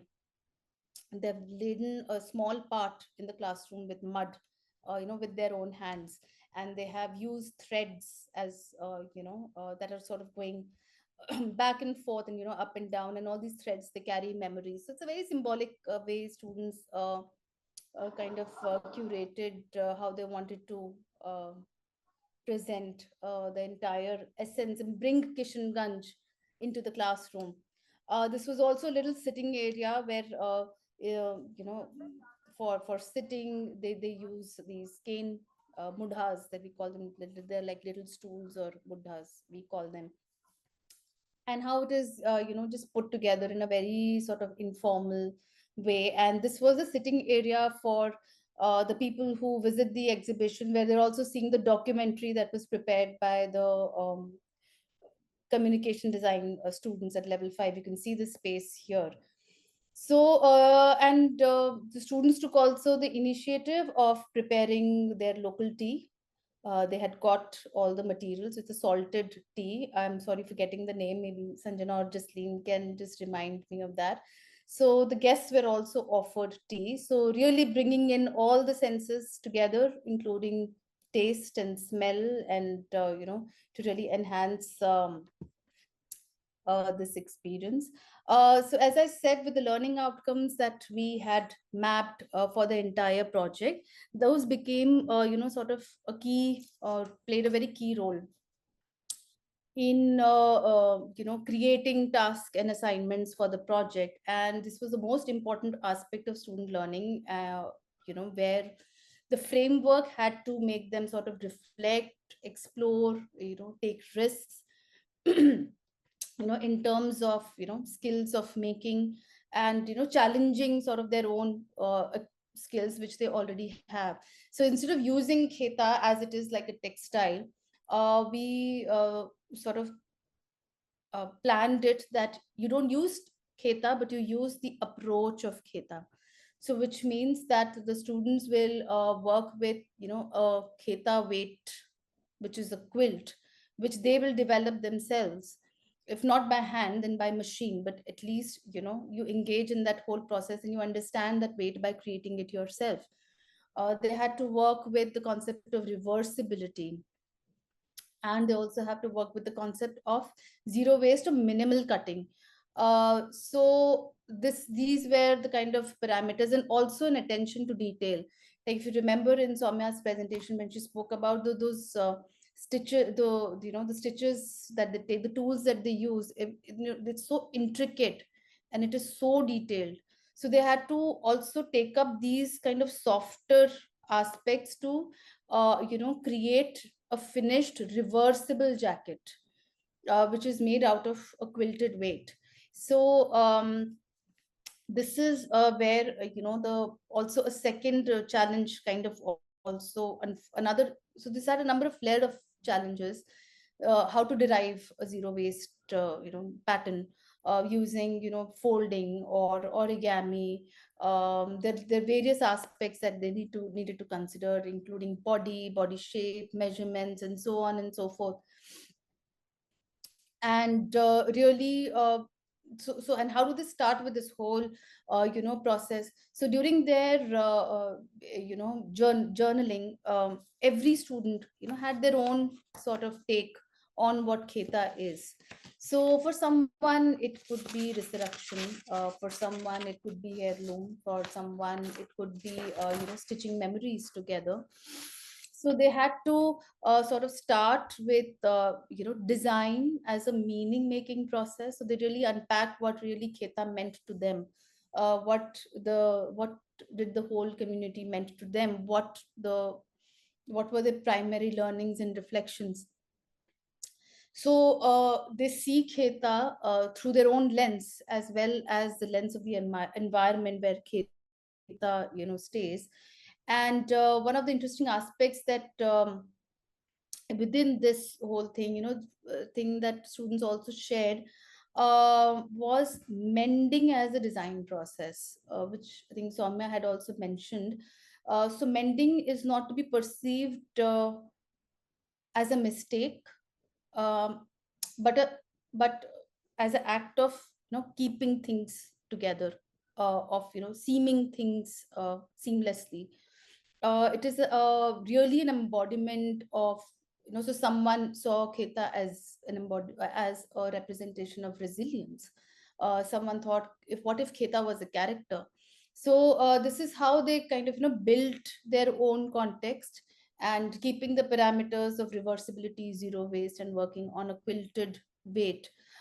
This is how their sort of design process unfolded. And we have Jasleen and Sanjana here, who will be shortly sharing their own work with you. But this is just an overview of one of the students' work, of how this negotiation happened. They used their own, they used old saris, repurposing saris, maintaining that length, understanding what happens with shrinkage, what is the relationship between shrinkage and quilting, and stitching, how much layering is to be done.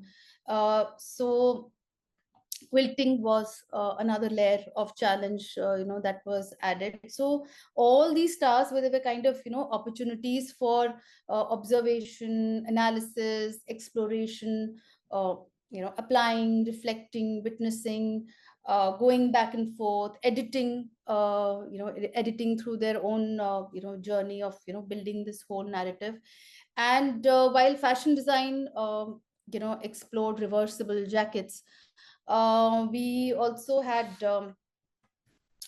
IAD, that is Interior and Architecture Design and Communication Design students. They also collaborated with their own academic, with their own academic learnings. And they had their own mandate, which was embedded within their projects to come out with a deliverable. So we have a CD student, Ayushi Dhawan. She took up Kheta branding as one of her graduating projects of level 6.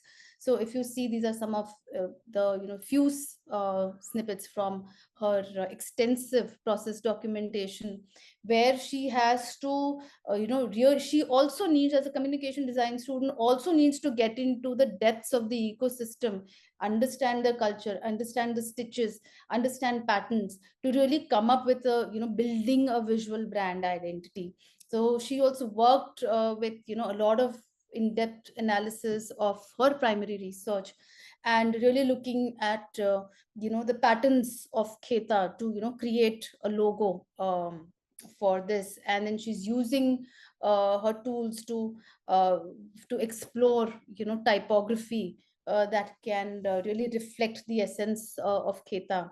So she designed the final packaging, how the description cards will be done for the curated artworks that were up on display.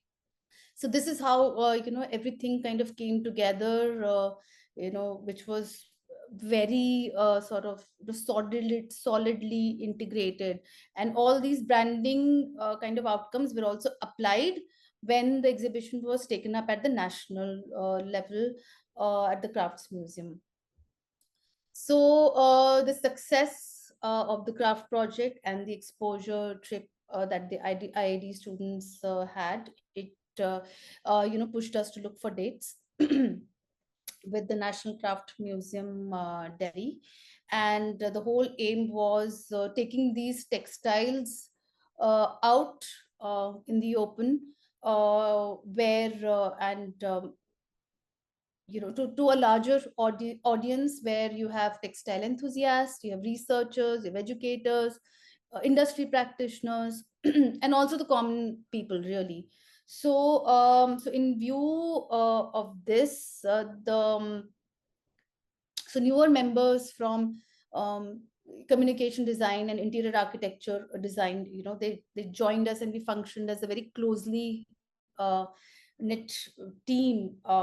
And there was internal mentoring, there was external mentoring, there was sharing of research and ideas. And we kind of, fashion design team was sitting with the interior architecture design team, on their softwares, where we're actually envisioning the space. How are we going to put the panels? How do you take the dimensions?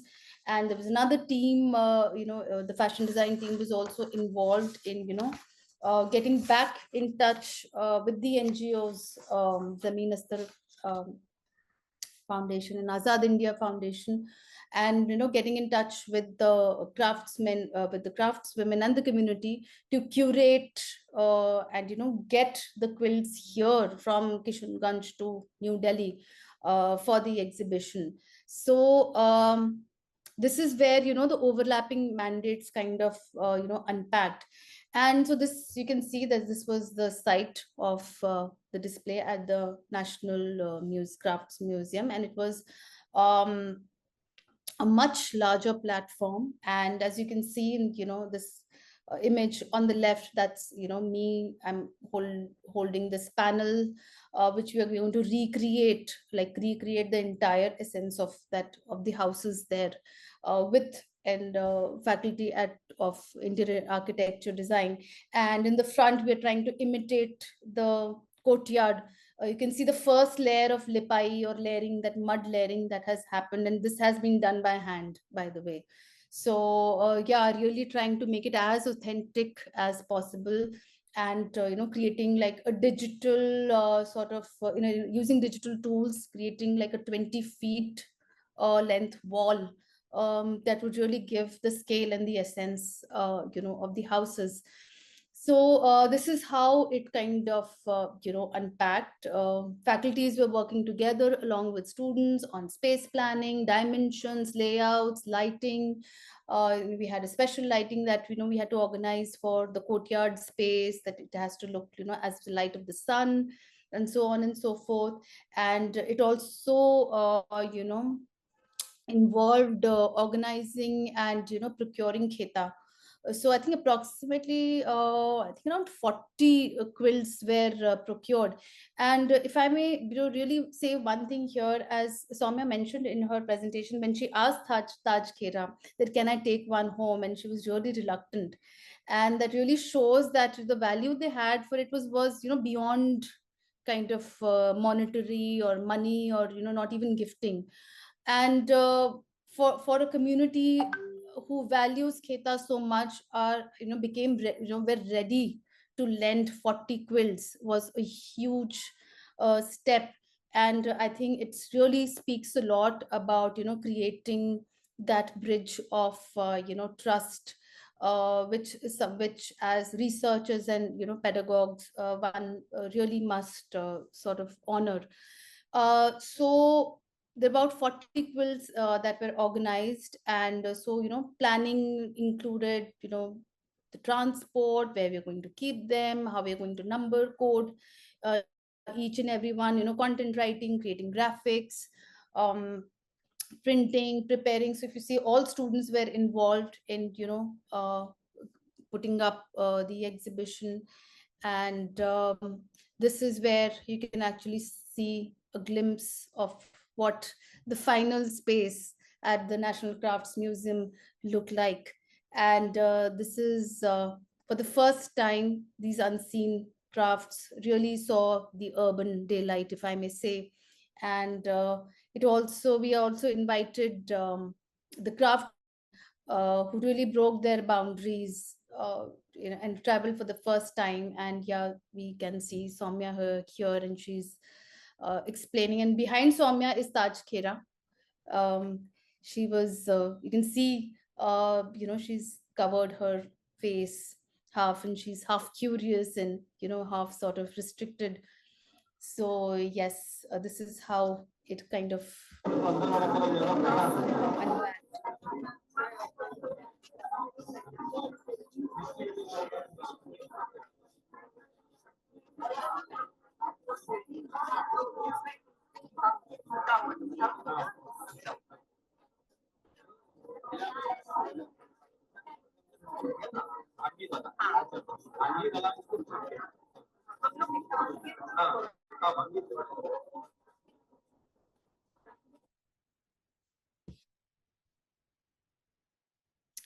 And really, this documentation and this curation also got the craftswomen to travel for the first time. Of course, they were accompanied by their menfolk, and to ensure their safe travel, to ensure that they feel comfortable, and given a very respectful platform, where they could also reach out to the urban audience, which is there in the national capital.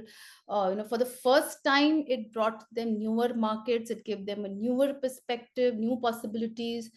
And they could also see the response of the researchers, the buyers, the entrepreneurs, textile enthusiasts, and they also realized, say, if I may say, the monetary value of the craft that they were making. And they also realized the value of the skill, and also the potential that it carries. So this also kind of facilitated young entrepreneurs. So we have, this is Taj Khera's son, Ashraful, and he sort of took this over of doing this, if I may say, product development. So he is someone who is anchored within the community. He knows the crafts, women well. He knows this craft, through and through. It's almost in his DNA. And so really not intervening with the craft practice and ideating, but creating entrepreneurs from within the community who can give this craft innovation a very new perspective, keeping it very rooted in his context. And this is somewhere the artisans could also give a demonstration of the technique. They could interact with visitors, potential customers, potential buyers, as I said, unpacking the the sort of potential of this quilt. And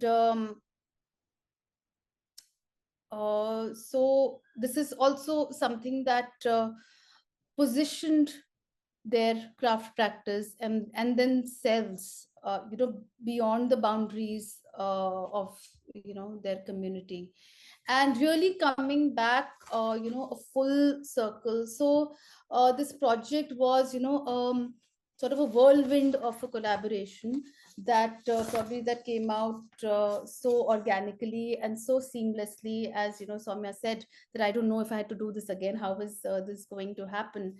And everything from procurement to merchandising and aligning all processes seamlessly. So at IID it really created the opportunity for teaching teams, and for the three design disciplines, that where are the spaces where we can merge, and we can really together create something of this magnitude, where we can really integrate craft and design and environment and ecosystems, at the same time creating that sensitivity among students.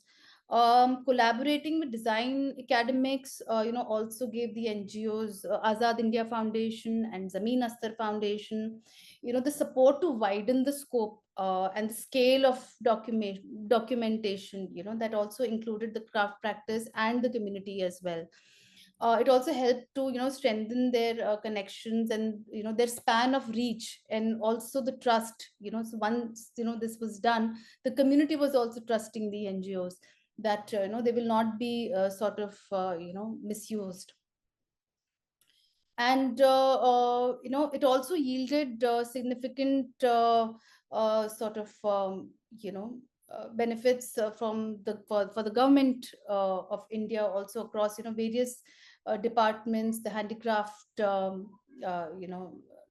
where, so the handicraft tradition had another edition of these undocumented textiles, enhancement of craftsmen livelihoods, celebration of heritage and culture. And it also gained an international sort of recognition for this unique Indian craft. And I think here maybe I would sort of invite Soumya to just put this in perspective, that how it really each stakeholder really benefited from this overlapping classroom. And yeah, this is where I would invite the students to share their experiences. Thank you.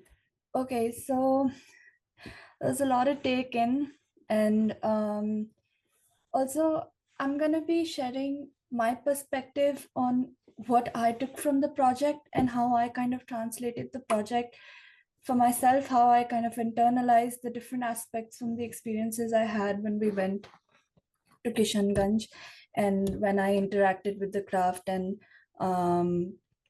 how it turned out. So the hand that makes was the craft project that I'd undertaken during my undergraduate degree at Indian Institute of Art and Design. And for me, it was so the aim was to kind of study and to study the different aspects and factors that were contributing to what the craft is and what makes Kheta what it is. And also for me as a designer, as a young designer, to kind of understand how I translate these certain aspects into my own processes. How am I viewing it, and how am I going to translate it through fashion design? And so for me, when my area was looking and documenting motifs, so when I was talking to the artisans, when we kind of had the different interactions with them, it was very interesting how I mean, I always wondered how motifs have been developed, where do they come from? And so it was very interesting to listen to them. And like Samya ma'am and Richa ma'am said also, that a lot of it is informed by its surroundings, by maybe, let's say, the vegetation or certain foods they eat, or certain or the general area. And we were looking at pan patta and egg fool, which Samya ma'am very beautifully explained how it was inspired from the betel leaf. So it was a very I felt like when I had this conversation with those artisans, I felt like, um, formal education isn't something that, makes you a designer. I feel, I mean, of course, it contributes in it and it does help you. It's a tool, but I feel like aspects like curiosity, observation, analysis, these things are really, inbuilt in us as human beings. And just to kind of take that time to observe and to, tap in to that intuitive self, I feel, is what really makes you a designer and really informs your practice. So I thought that observation was very interesting, and that was something I picked on when I did the documentation with them. And yeah, and then this is just a little snippet of a drawing. Like Richa ma'am mentioned, we found it very interesting. I mean, the children there, of course, we had a little markers and pens and drawing tools to kind of, take a moment, sit, journal, and kind of absorb the whole process. But it was very interesting how there was this gleam, there was this light in the children's eyes when they saw these foreign tools, and they saw, how it's just producing different colors, and they went all out crazy with it. So this was like a little representation of a bird, and um, it was very interesting to see that childlike feel, and that freedom and curiosity that sometimes I feel we lose as we become older. So to kind of see that in those children, it kind of really made me think about um, that, and how maybe I could, I don't know, somehow tap into again my intuitive self and just be childlike without any inhibitions. It was really it was a very lovely experience. And also, when we were learning the craft from the women there, language, it really made me realize that language is never really a barrier, because I remember when we were kind of sort of getting off, and having, when we had our first few sessions, I did a sample, and I showed it to Taj Kera auntie, and she looked at it and she smiled at me. So I thought, yeah, I think I did a good job. But then as soon as she smiled, she just pulled the threads off and unraveled it. She's like, no, again. So it was very interesting how, the little sarcasm that we caught on, the little motions and the gestures really helped me understand what they're trying to say and what we're trying to say. So again, it really reinforces the point that language is never really a barrier. And then I sort of tried to kind of look at the different aspects that really touched and interested me in during my experience in the village and while learning the craft. And for me, I saw Kheta as a record, as a journal, because I remember, like, in the entire day, so the women, they're not only crafting, they're also taking care of their homes, their children, livestock and farming, whatnot. So they're doing a lot of things at once. So it's they take out these dedicated 1 or 2 hours from their day to just sit together, to craft, to, you know, they're talking, they're engaging conversations, gossips, and they're also side by side embroidering on their kheta. So it was it was it was, I felt like it was almost kind of a journal, you know, where you have a long day, you come back, you take out some time, put notes down in your journal from the day, and, you know, things that you highlight, because each stitch is, I think, depicts a different emotion, you know. Maybe if one day the lady's not having a good day, maybe the stitches will define that, or the way the stitches are moving will show that. So kind of that's how I interpreted it, it as a record, as a journal. And I kind of, once we came back to our own spaces, I kind of started analyzing it as the concept of act of recording, or a record of emotions, and how, looking at, you know, different aspects of how journaling is done, and to kind of then connect that with the bigger picture of Kheta. So I was like looking at a lot of things. I was looking at things that were raw, that were organic, that was spontaneous, because when you're journaling, it's all about, you know, putting down whatever you have in your mind. It's nothing formal. It's just little notes, little feelings, all of it down on paper. So I was looking at different techniques. I came up with, I really wanted to have the aspect of course, layering was like a big aspect, because that was something that I found common with both journaling and the craft itself. So that was where I sort of built my context and anchored my project from. And also another aspect to look at was zero waste or minimal cutting. And during a previous project on sustainability, we had learned different zero waste techniques. So I thought this was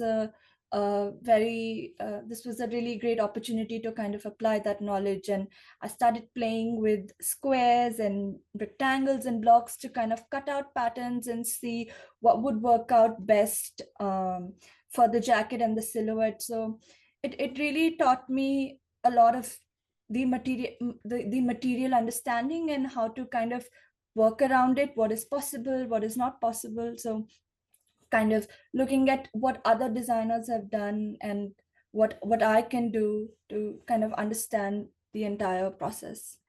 And these are just drafts of the different ways. So I really wanted contrast to be a very big part of my design, because I remember the saris that they did the kheta on, and even the threads that they used, they were so bright and full of color. And, you know, it was like um, it was something that was the first thing that made like an impact on me when I kind of engaged and, you know, touched the kheta, and and got the whole touch and feel. So contrast was a very big thing that I wanted to kind of portray with my designs. And yeah, so I was just kind of exploring the different ways in which I could put them together. And a lot of aspects, I really wanted the whole idea of, because time didn't permit us to hand quilt, and also knowledge of embroidering by hand. I kind of quilted the layers on a machine. And then but I still wanted that aspect, that touch and the feel of the hand. So for the finishing, I kind of went with buttonhole with blanket stitches all around to finish the raw edges in the areas, and little running stitches throughout the pocket to just kind of get the touch and feel of what I wanted to communicate. And yeah, that is pretty much the project, and the experiences I had, and how I kind of translated it. And I think it was a great opportunity in terms it really like uh, ma'am mentioned, it really broke the boundaries of traditional learning, and it really also taught me how to look at the nuances and things, and yeah, I think it was a very fruitful experience, and I'm so thankful I was there at the right place in the right time to kind of get the experience. But yeah, thank you. Thank you, Justine. And I think for your cohort, it was, this design process was also meaningful because, by that time when you were iterating on, with zero waste pattern making, it was the third wave of COVID, if I remember. So there was a Yes, lot of negotiation, online and iterating online, imagining, making small prototypes. So it was quite an intense process for it all of was. you. And I think you were able to complete it like much later on once the campus opened and you came back. Yeah, it was very interesting that you bring that up, because it also kind of again taught us that honestly nothing is really a barrier if you really put your heart to doing something, and if you really want to do something. COVID, I mean, learning restrictions, all of that really overcome if you put your heart and soul towards something that really means something to you. Yeah, so The craft project for us was majorly about, how the making matters in the whole fashion world. And we got to see a closer look into it. So we traveled to Kishanganj and we had a first hand experience with the artisans who have been doing this craft for a long time. So the aim was majorly to understand the relations between craft, design, art, and I think there was a larger dialogue happening between how the maker, material, and the processes come together. So we did the research on the how the sensibility of the kheta inspired the whole community also bringing in together. So the Sheshabadi community, from what uh, I gathered through my understandings, was there was a lot happening in layers, and we could see almost all the village coming together, and there were layers of connection, communication happening.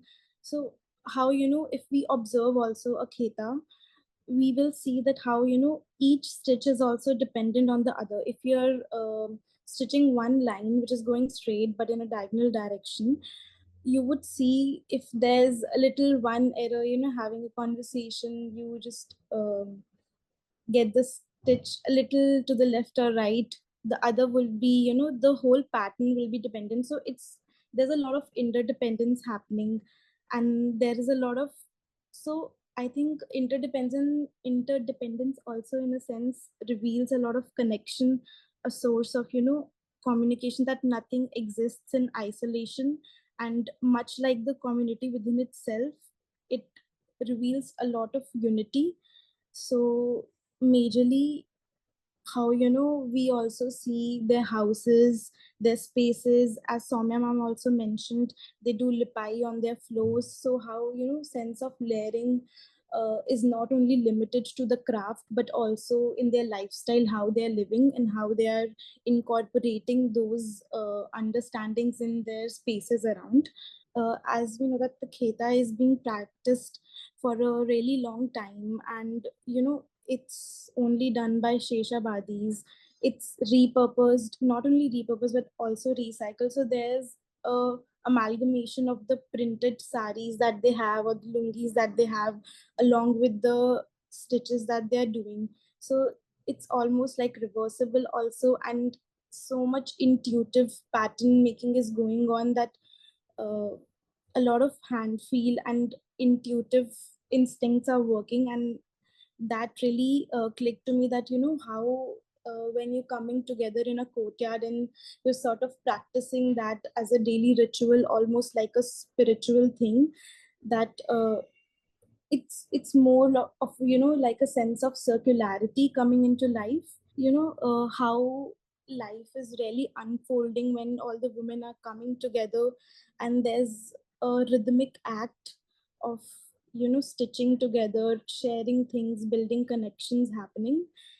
I also think that there's, much more than, just repurposing and reusing. There's a sense of reinforcement that also reflects in the textiles, and how it just, I think it just sort of stayed with me throughout.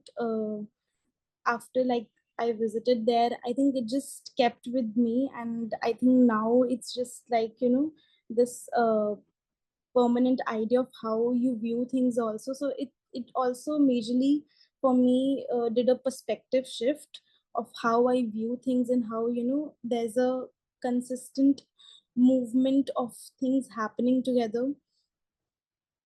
And moving forward, so what I understood from my concept building was, there's a lot of circularity of things that were visible, that were evident. So my takeout was how, the saris are given a new life, that they're, being repurposed and being used for 100 of next years and passed on to the generations, almost becomes like a rebirth. So that I took forward, and I started researching on how I view circularity of life, taking in also the learnings from the kheta as a craft. So leading one thing to another.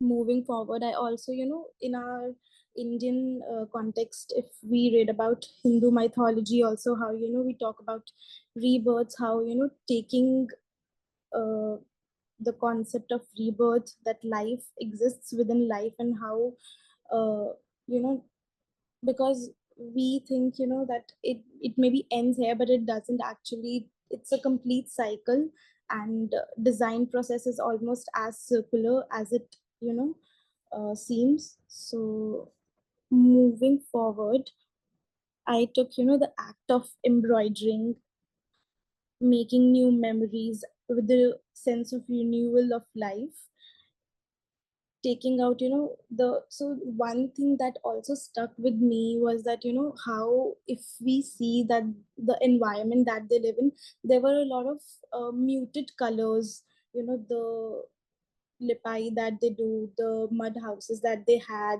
And so there were very muted tones in the spaces around, yet the vibrancy and the colors that they brought into the quills were actually giving so much life and so much balance to offer.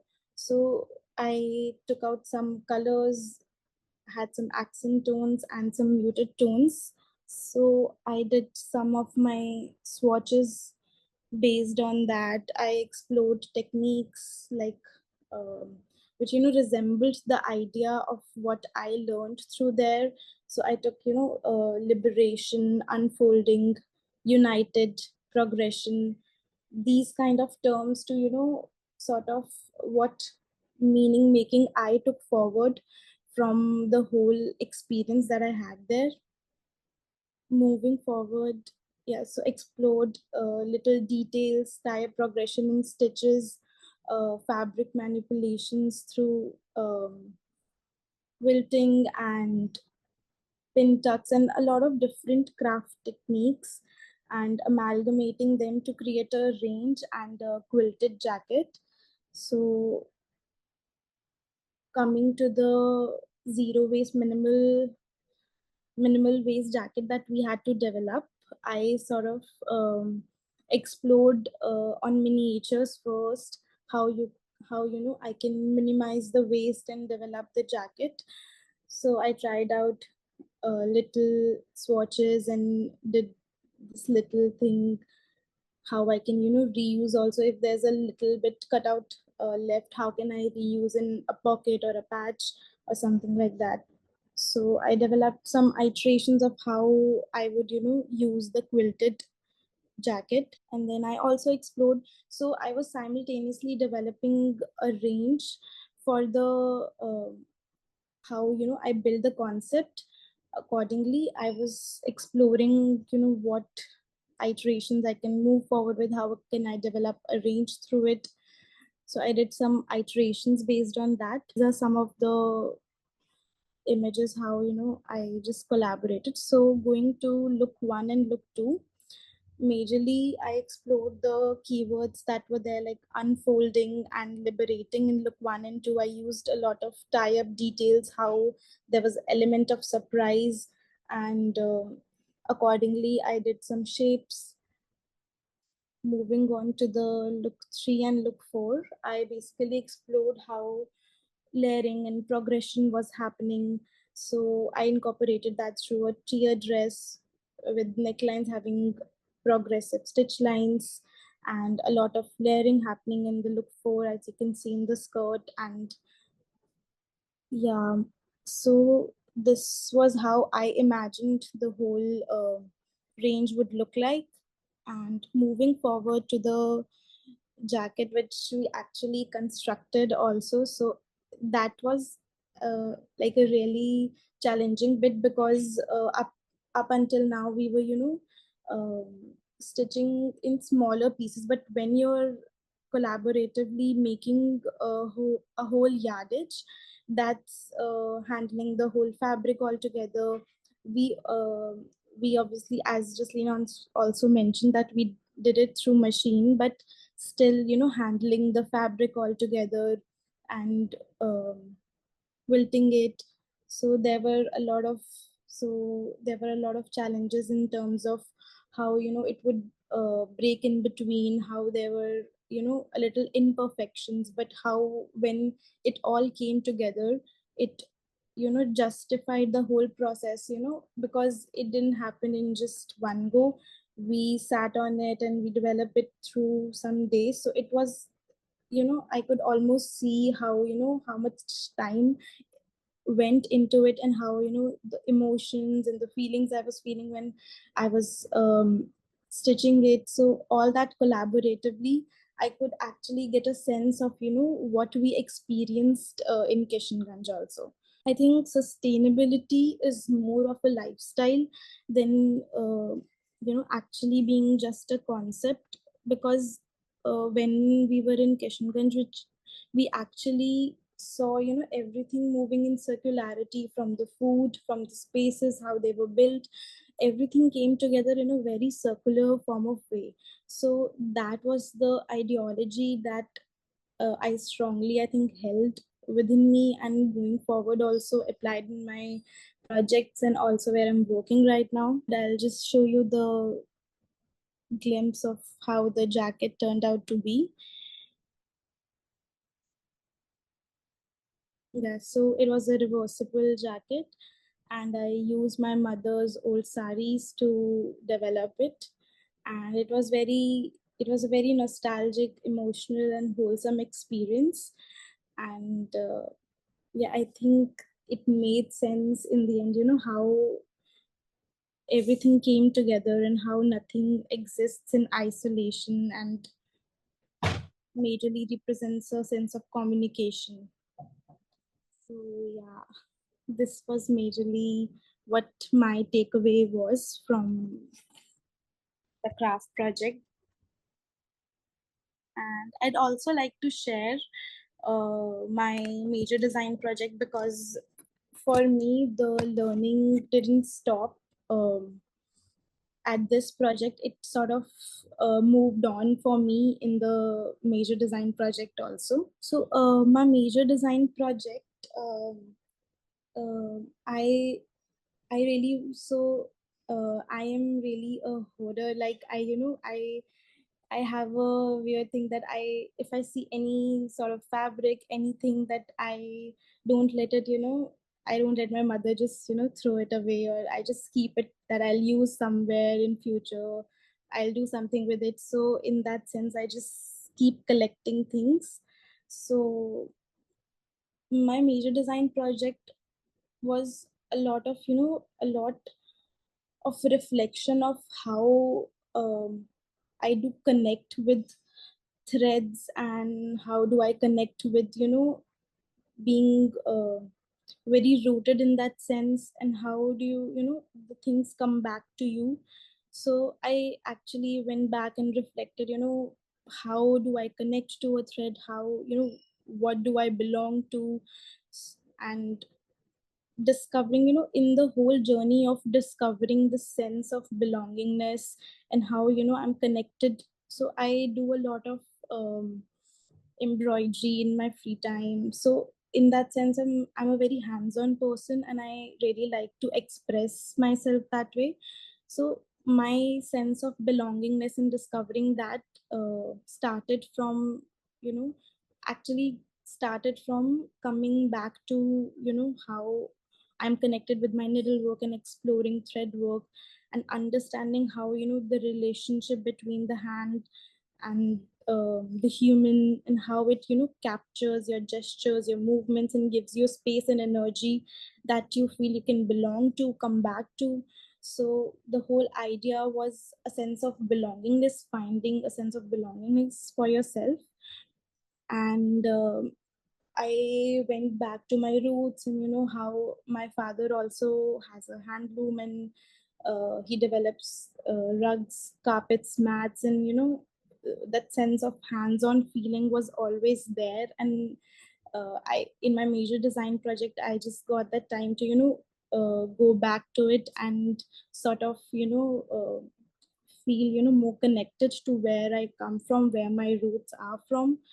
And so all the things that I was collecting up until now, that included my grandfather's pantsuits and my mother's dupattas and everything. So all that came together for me, and I used all of those and repurposed them sort of to make the whole range for my major design project.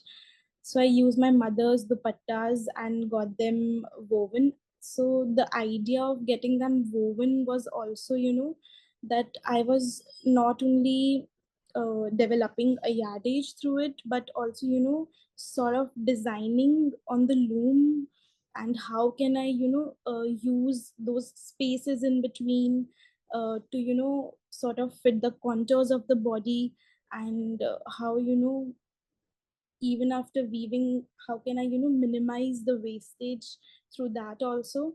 So here you can see some process images of uh, the swatches and weaves that I explored, some textures that I explored, and how, I was trying to use the spaces in between the weaves that I gave to, sort of build onto minimal waste throughout my whole collection.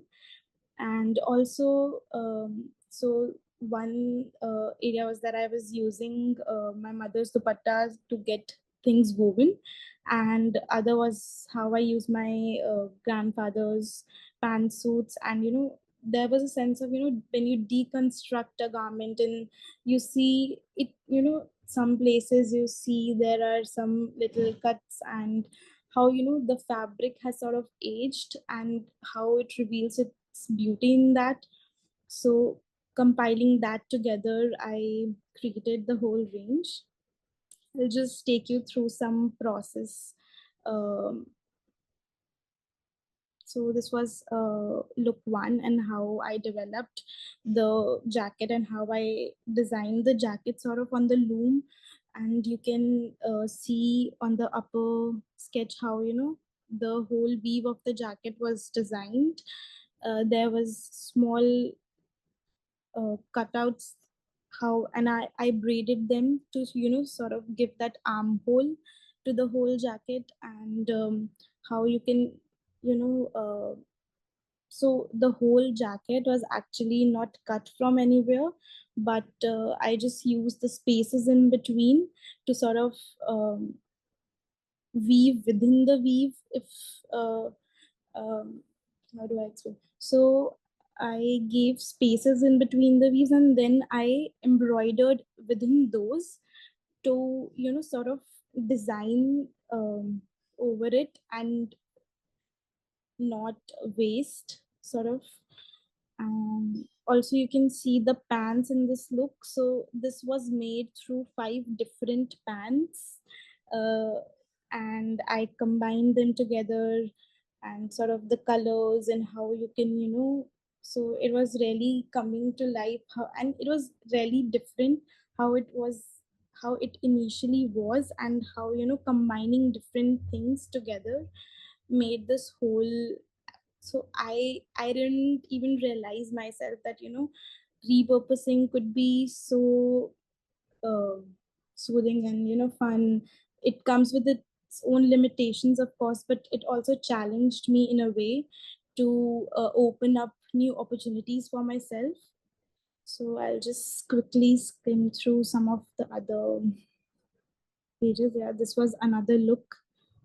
And in this also, I used three different shirts and pants and combined them into a jumper and repurposed a white shirt. And going forward, this was a dress, and I also made a handbag with it, which was also woven with my mother's dupatta. So I added some details on the back of this dress also. I can show some images of the actual garments. Yeah. So yeah, this was the dress, and this is how the bag also looked.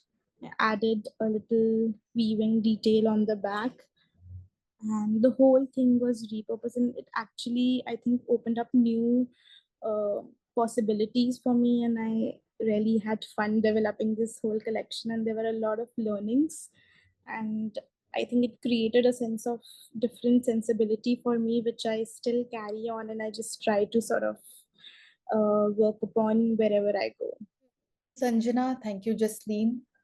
And thank you for helping us to be also transported back to that time.